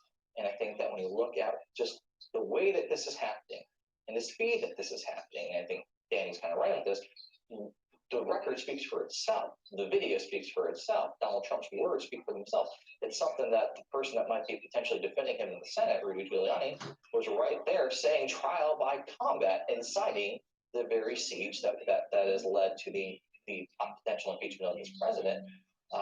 All of these things, we don't need witnesses. We don't need to have hearings. We don't need to have a long drawn out process.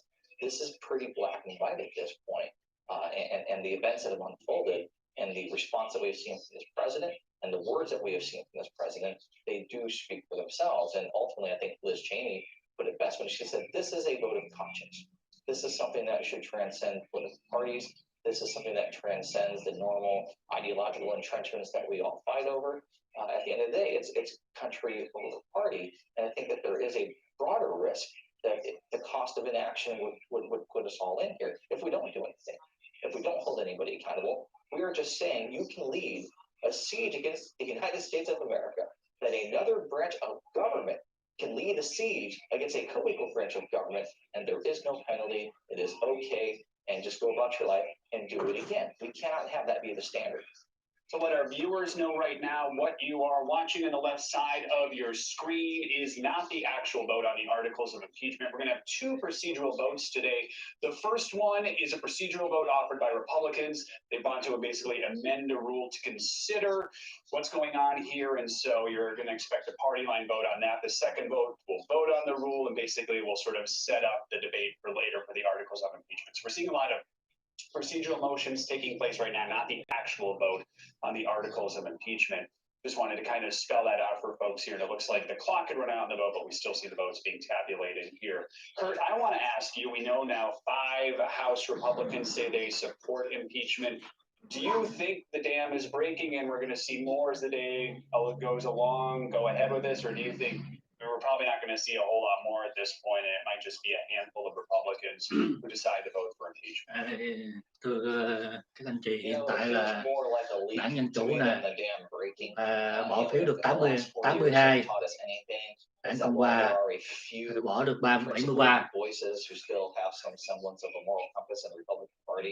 The majority of them do not. I mean, the fact that after the siege on the Capitol, the majority of the House Republicans went and voted to try to throw out the Electoral College, tells you that if that didn't deter them, if literally hours removed from a siege on the Capitol didn't change their allegiance to Trump and didn't affect how they voted, I don't know why anybody thinks that a whole lot of them are going to wake up today and change anything. I think that there's going to be a few principled, vocal, and important voices of opposition for the Republican Party, but by and large, the majority of Republicans in Congress are going to vote and protect Donald Trump just as they have done for 4 years, just as they did a year ago. And I think that's to me what is more concerning is that I think for 4 years, so many of us I think have watched what has happened and said to ourselves, when is that moment going to happen when they break from Donald Trump? I remember back in before it was when he insulted John McCain. Maybe that was the moment. Then there was the grab him by the audio tape. Then we had Charlottesville, and on and on and on and on. And yet, the tried and true thing that we have seen is that in spite of all of those events, Republicans still stuck with them, and I think they still will continue to stick with them. And unfortunately, the message that sends to the who rioted and were part of this attack that tells them that they're legitimate. That tells them that they are on the right side of things. That tells them that they should keep doing this and that they should try again. As long as they're elected political leadership in the United States Congress and our government, standing by and defending, they meant not defending these people by name, but in their actions refuse to hold somebody accountable, they are condoning it. And as long as that's the case, we are at risk of these types of insurgencies happening within our own borders. Kurt, I know I'm asking you to look really far ahead down the line here, but in just thinking about what you're saying about the party and with what we've been seeing, even just over the past few days, even since we saw those riots last week, with certain senators that are coming out that appear to potentially have a plan to run in 2024 for president, and then also, and those particular senators certainly seeming to stay in line with President Trump. And then as well, these Republicans that we're seeing breaking that Joe just mentioned. What do you think this looks like in terms of 2024? Who's running and what do you think the party wants to see? Those who are not the people who are there rioting on Capitol Hill, but Republicans across the country. There are so many variables here. Đảng Nhân bỏ phiếu được 100 rồi nè, 102. Cộng hòa thì có 91 à. 103, Đảng Dân Chủ lên tới 103 rồi. Hiện tại thì Đảng Dân Chủ bỏ phiếu là 103 phiếu, Đảng Cộng hòa thì có 93, giờ lên Đảng Dân Chủ lên 104, rồi Đảng Dân Chủ lên 105. Hiện tại 106 Đảng Dân Chủ hiện đang dẫn đầu.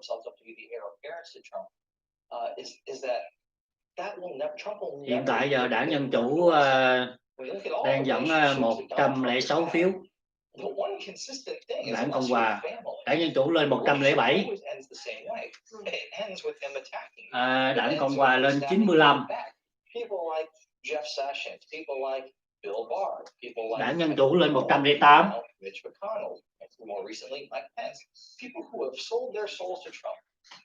Đảng Dân Chủ lên 109. The one time they do something he doesn't like, it's over. He cuts them out. He attacks them. They're gone persona non grata.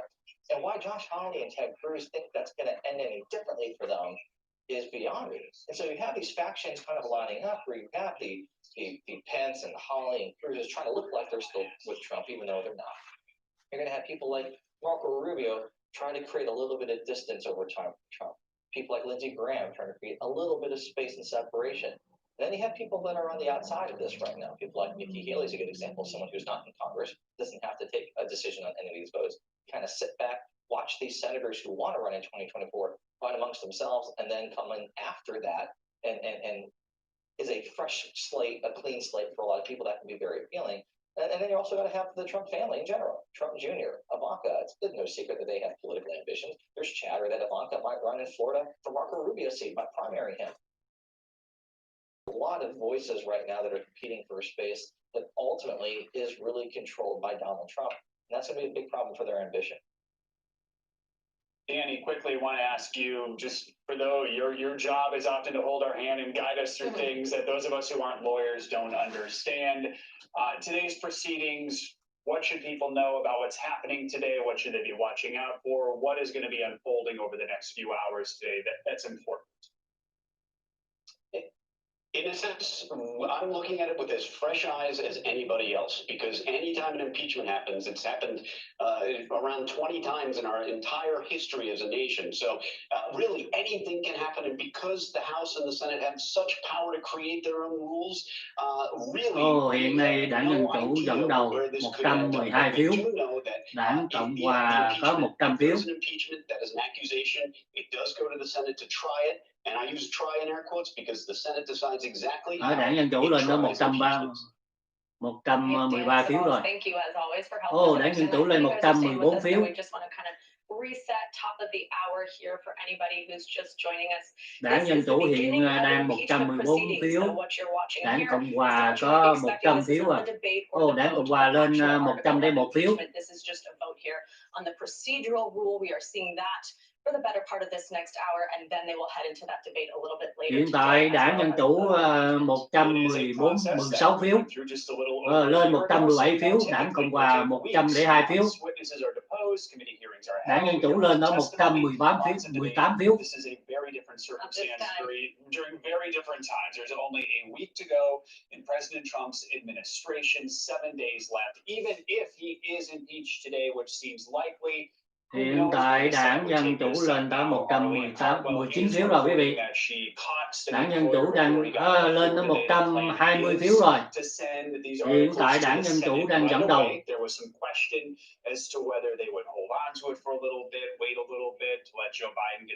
Hiện tại giờ Đảng Dân Chủ lên đó 120 phiếu, Đảng Cộng Hòa lên 105 phiếu.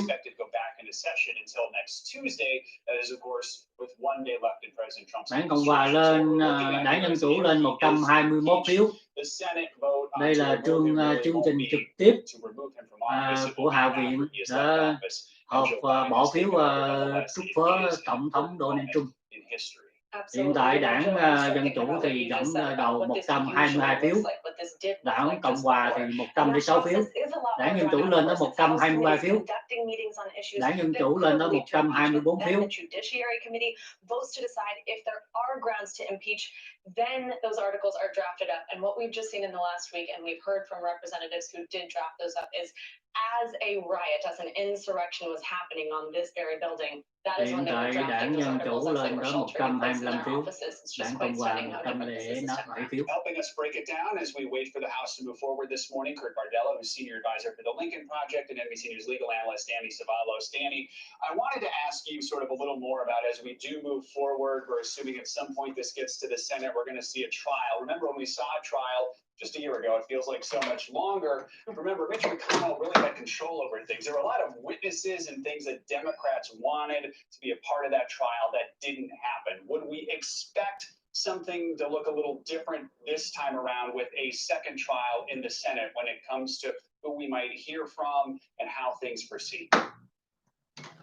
Witnesses are an interesting issue because the Senate decides whether or not to have witnesses during the trial. But even when it does have witnesses, what we've learned from the last two presidential impeachments is that hiện tại Đảng Dân Chủ lên 132 phiếu, Đảng Cộng Hòa 109 phiếu.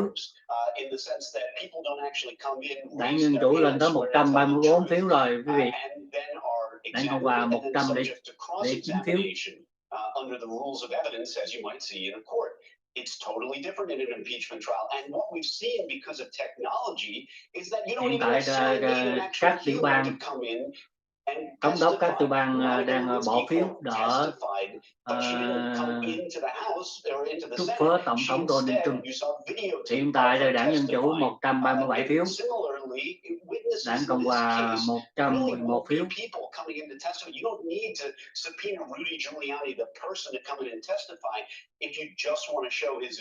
Đảng Dân Chủ lên đó 138 phiếu rồi quý vị. Đảng Dân Chủ lên 139.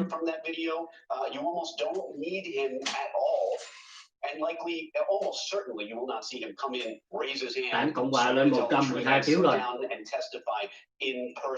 More likely, and because of the advent of technology, you will see a demonstration, or I should say a presentation by the House managers, and it will be showing clips of what was said, and then a discussion. Đảng Dân Chủ lên đó 139 phiếu, Đảng Dân Chủ lên đó 140 phiếu, Đảng Cộng Hòa vẫn giữ 113 phiếu, Đảng Cộng Hòa lên 114 phiếu.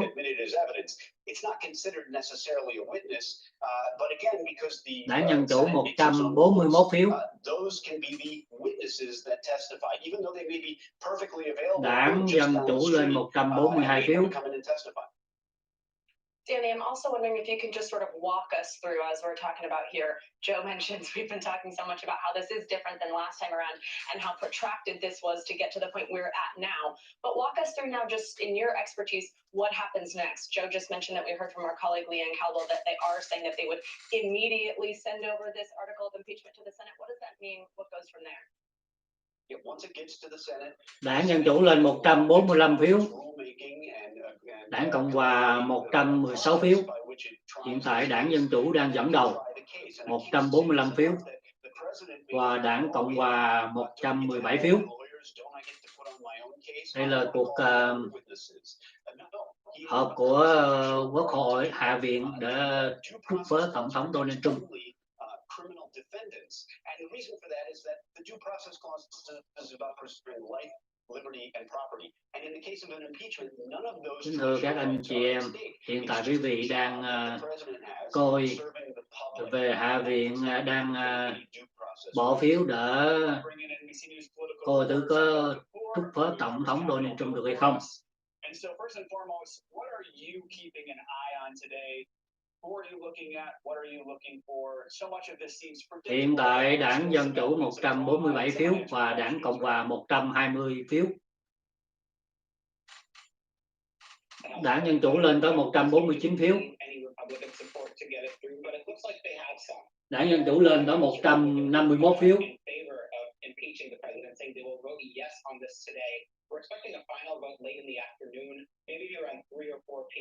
Hiện tại Đảng Dân Chủ đang dẫn đầu là 151 phiếu quý vị. President Trump, the most notable one we know is Liz Cheney, the third-ranking Republican who came out yesterday and accused the president of an unprecedented betrayal of his oath of office and to the Constitution. That's remarkable language for someone in Republican leadership, but it's not really a dam-breaking moment. We haven't seen massive numbers of Republicans come out, and the number of them who come out today and vote to president could have a real impact in how many Senate Republicans decide to convict the president. That's where the big question remains at this moment. If once all the Democratic senators are seated, they'll have 50 votes. They'll need 17 Senate Republicans to convict and remove the president and potentially bar him from ever holding office again. That is a very tall order, and it's not clear at this point whether the votes are there. Hiện tại Đảng Dân Chủ dẫn đầu 158 phiếu và Đảng Cộng hòa là 124 phiếu.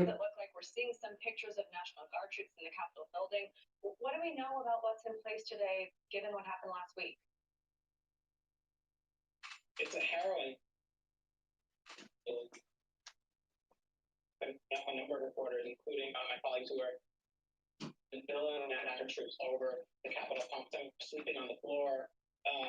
In addition to that, there are magnetometers that have been installed outside the house, or I've never seen anything like that. Hiện tại giờ Đảng Dân Chủ lên tới 163 phiếu, Đảng Cộng hòa vẫn giữ 129 phiếu. Safety and put lives at risk, and it looks like they're installing unprecedented security measures to, to kind of let the time pass this moment. Đây là chương trình live của Hạ viện đang bỏ phiếu đã trút phớ Tổng thống Donald Trump. Hiện tại giờ cái phiếu của Đảng Dân Chủ lên tới 163, Đảng Cộng hòa 132. People are looking and trying to figure out what Mitch McConnell's going to do here. Certainly, McConnell's been putting out signs that he's supportive of impeachment. He might be vote for impeachment, and that certainly gives any Republican that's on the fence right now cover to go with them on this. And I also think one of the variables here too is, and it's an unknown, but what's going to happen between now and inauguration? Đảng Dân Chủ lên tới 163, Đảng Cộng hòa vẫn giữ nguyên 132. Đảng Dân Chủ lên tới 168 phiếu. Đảng Dân Chủ lên tới 169 phiếu. Đảng Dân Chủ lên tới 171. Đảng Cộng hòa 133. Đảng Dân Chủ lên 172. Đảng Dân Chủ lên tới 173. Và Đảng Cộng hòa vẫn giữ 133 phiếu. Is another effort at violence for anyone to not go along with the future at that point. It would be politically catastrophic as well as catastrophic for the country, but politically catastrophic for Republicans to go down the line of defending Trump. Hiện tại Đảng Dân Chủ lên tới 175 phiếu, Đảng Cộng hòa 138, Đảng Dân Chủ lên tới 176, Đảng Dân Chủ lên tới 177 phiếu. Hiện tại Đảng Dân Chủ đang dẫn đầu là 177 phiếu.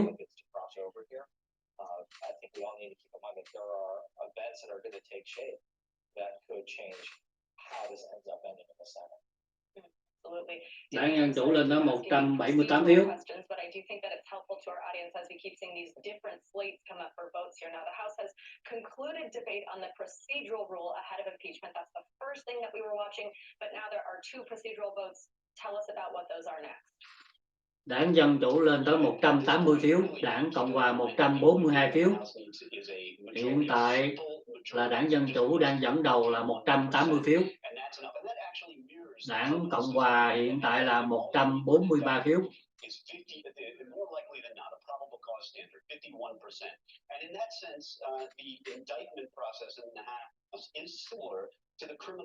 Đây là cuộc tường trình của Hạ viện đang họp bỏ phiếu để trút phớ Tổng thống Donald Trump.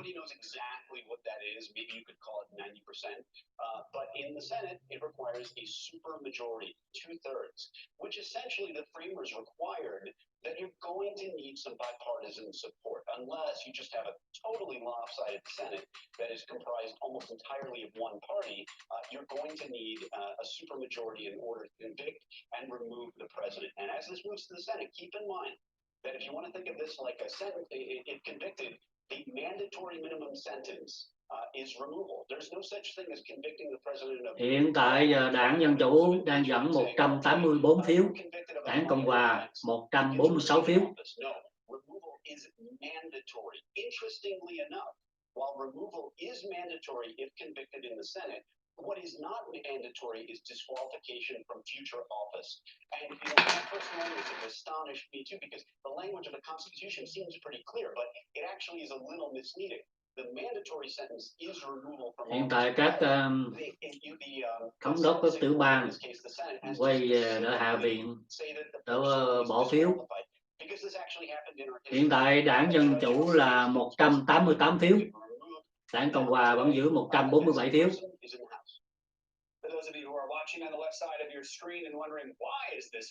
Đảng Dân Chủ đang dẫn đầu 188 phiếu. Chamber with everyone, so voting does take a little bit longer, 40 to 60 minutes for each vote they take. So that slows things down a little bit today, but we are going to. Đảng Dân Chủ lên tới 191 phiếu, Đảng Cộng Hòa 153. Hai bên đang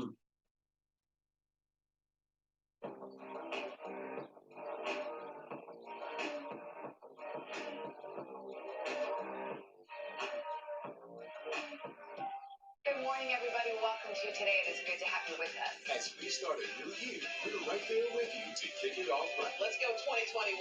Stay healthy. We're going to show you all the ways to calm and de-stress. And stay connected every morning on Today. I'll tell you what the American people's mandate is: heal the nation. It's why you ran. That is why you. How close to the breaking point is our hospital system?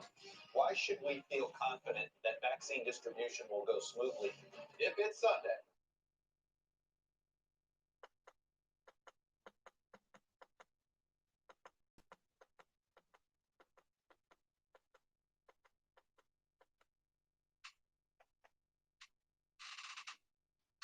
Back to our continuing coverage of the impeachment proceedings taking place today in the House. Quý vị quay lại tiếp tục xem chương trình bỏ phiếu của Hạ viện để trút phớ Tổng thống Donald Trump. Hiện tại giờ Đảng Dân Chủ lên tới 204 phiếu, Đảng Cộng Hòa 181 phiếu, Đảng Cộng Hòa lên tới 182. This is different, and it's controversial, isn't it? It is controversial among members who don't like to have to go through the metal detectors, in part because they're used to the privilege of walking on and off the House floor without having to do that. And the second thing is, some of them have complained that it takes time.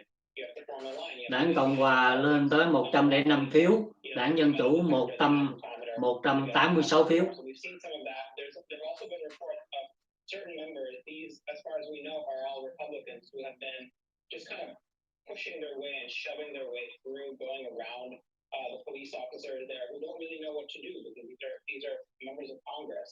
These are not the type of people who generally need to be policed. So it's a bit of. Hiện tại Đảng Dân Chủ 206 phiếu, Đảng Cộng Hòa 186 phiếu.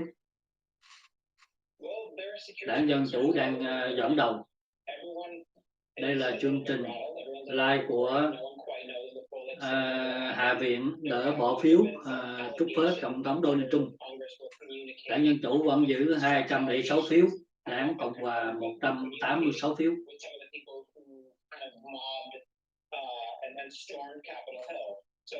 I think based on that and based on the uncertainty surrounding this moment, it just seems to me to be a matter of precaution that they've decided to take. Let's continue on this idea of security here with NBC News National Security. Hiện tại Đảng Dân Chủ là 207 phiếu, Đảng Cộng Hòa vẫn giữ nguyên 186 phiếu. Đảng Dân Chủ lên tới 208 phiếu. No FBI intelligence before the January 6th speech. That's of course concerning because it seems pretty clear now that there was in fact intelligence that that rally could turn violent. Now, of course, this question is leading to what's security like today?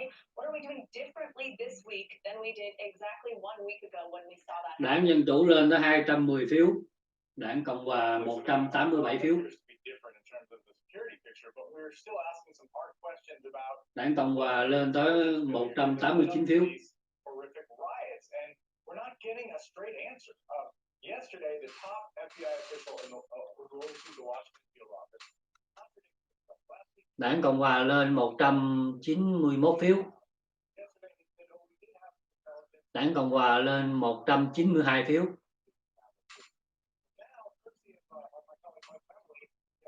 Đảng Dân Chủ vẫn dẫn 210 phiếu.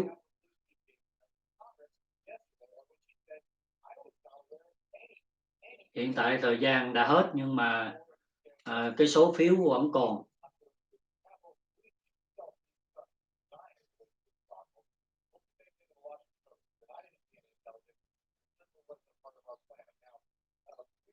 Đây là chương trình cuộc họp của Hạ viện để trút phớ Tổng thống Donald Trump. Hiện tại Đảng Cộng Hòa lên 195 phiếu, Đảng Dân Chủ 111 phiếu, Đảng Dân Chủ lên tới 196 phiếu,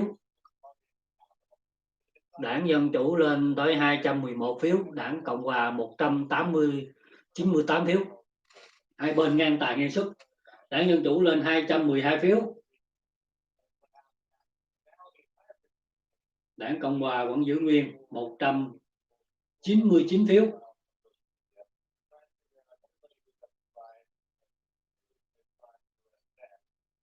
Hiện tại là còn 22 phiếu của Đảng Dân Chủ thì 10 phiếu, Đảng Cộng Hòa 12 phiếu nữa. Dù vẫn hết thời gian nhưng mà họ vẫn đỡ bầu. Đảng Dân Chủ lên tới 213 phiếu, Đảng Cộng Hòa 200 phiếu. Đảng Dân Chủ đang dẫn đầu. Đảng Dân Chủ lên tới 214 phiếu.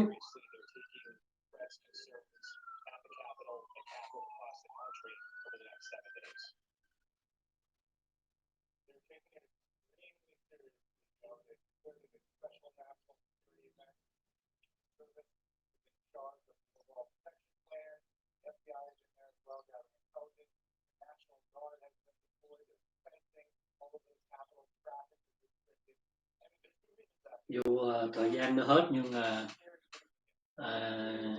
các vị thống đốc vẫn đã bầu cho nó hết phiếu, còn 19 phiếu nữa.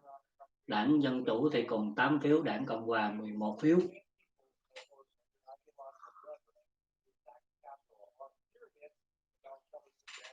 Đây là hiện tại thì Đảng Dân Chủ nè, đó, Đảng Dân Chủ là còn 8 phiếu nè, Đảng Cộng Hòa 10 phiếu nè.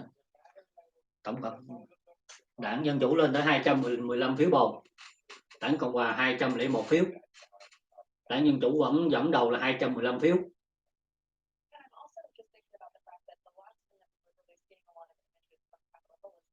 Đây là chương trình của Hạ viện họp để bỏ phiếu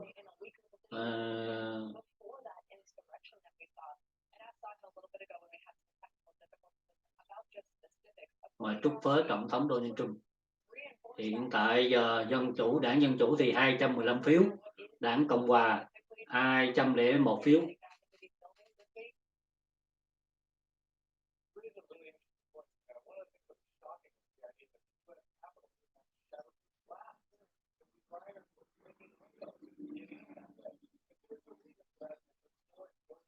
Đảng Dân Chủ 216 phiếu. Đảng Dân Chủ lên tới 217 phiếu.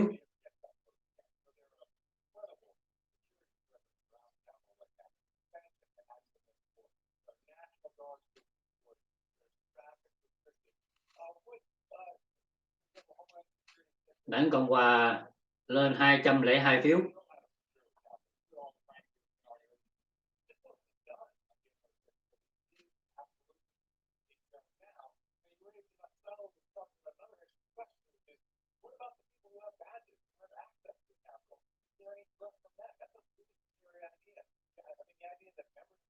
Đảng Dân Chủ lên tới 219 phiếu. Đảng Cộng Hòa vẫn giữ nguyên 202 phiếu. Đảng Dân Chủ lên 220 phiếu.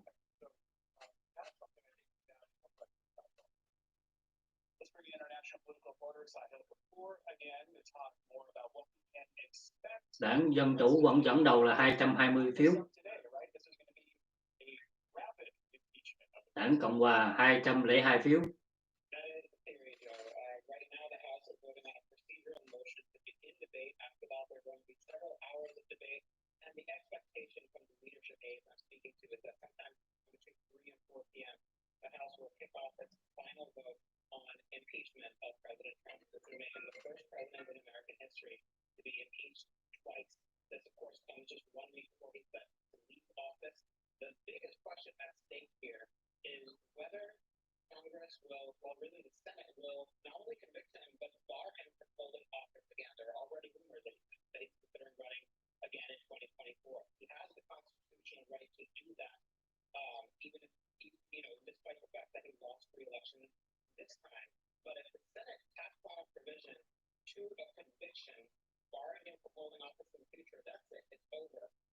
Hiện tại Đảng Dân Chủ vẫn dẫn đầu là 220 phiếu.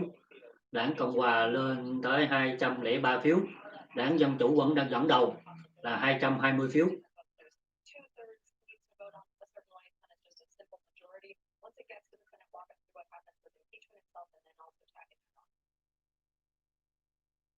Well, the Senate will receive the articles of impeachment and set the parameters for a trial. This tends to happen at the leadership level, usually an agreement between the two parties. There hasn't been, a huge problem in the past. There's some negotiations here and there about timing, witnesses, things like that. But it'll be up to Chuck Schumer and Mitch McConnell to set the parameters of that, including the length of the trial. Then ultimately, when that's done, the Senate will hold a final vote on whether or not to convict President Trump of, as he's being charged here in these articles, incitement of insurrection. That will be the question before senators. It will take a 2/3 majority to convict him. Once that happens, if that happens, the Senate can also add a provision onto a conviction that bars him from holding office. Hiện tại Đảng Dân Chủ dẫn đầu là 220 phiếu. Đảng Cộng Hòa có 203 phiếu. Đảng Dân Chủ dẫn đầu. Kính thưa quý vị và các bạn, hiện tại Hạ viện đang họp để bỏ phiếu trút phớ Tổng thống Donald Trump. Hiện tại Đảng Dân Chủ đang dẫn đầu là 220 phiếu. Đảng Cộng Hòa 203 phiếu.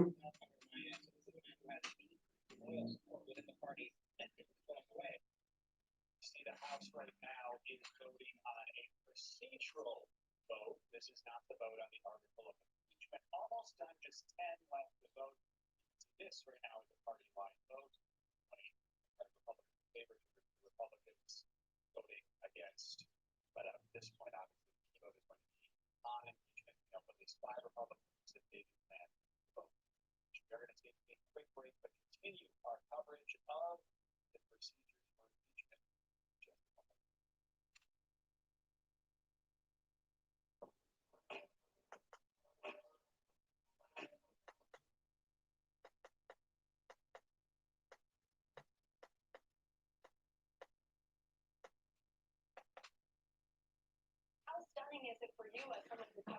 Hiện tại Đảng Dân Chủ lên tới 221 phiếu, Đảng Cộng Hòa 205 phiếu. Đảng Dân Chủ vẫn dẫn đầu là 221 phiếu.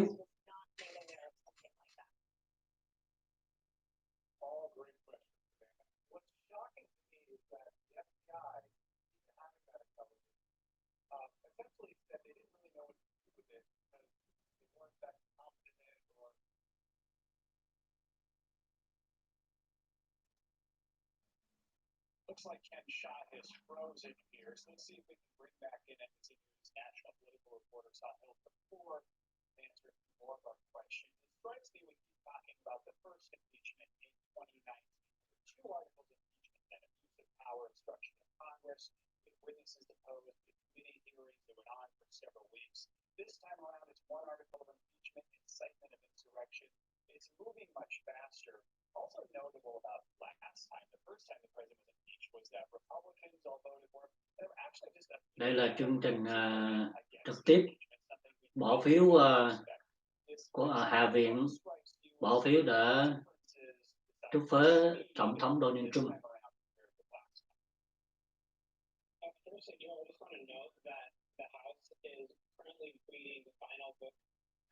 Procedural vote, and it appears as expected to have passed. Again, this is just a procedural vote, it's not the final article. But bottom line, the impeachment proceedings are moving forward. Now, to your question about what's different this time, the main thing that's different this time is that Democrats don't really see a need for an extended investigation or a fact-finding mission because of the fact that they're impeaching. Vâng, cảm ơn quý vị và các bạn đã xem. Thì còn mấy phiếu nữa là để cho Quốc hội sẽ bỏ phiếu tiếp tục.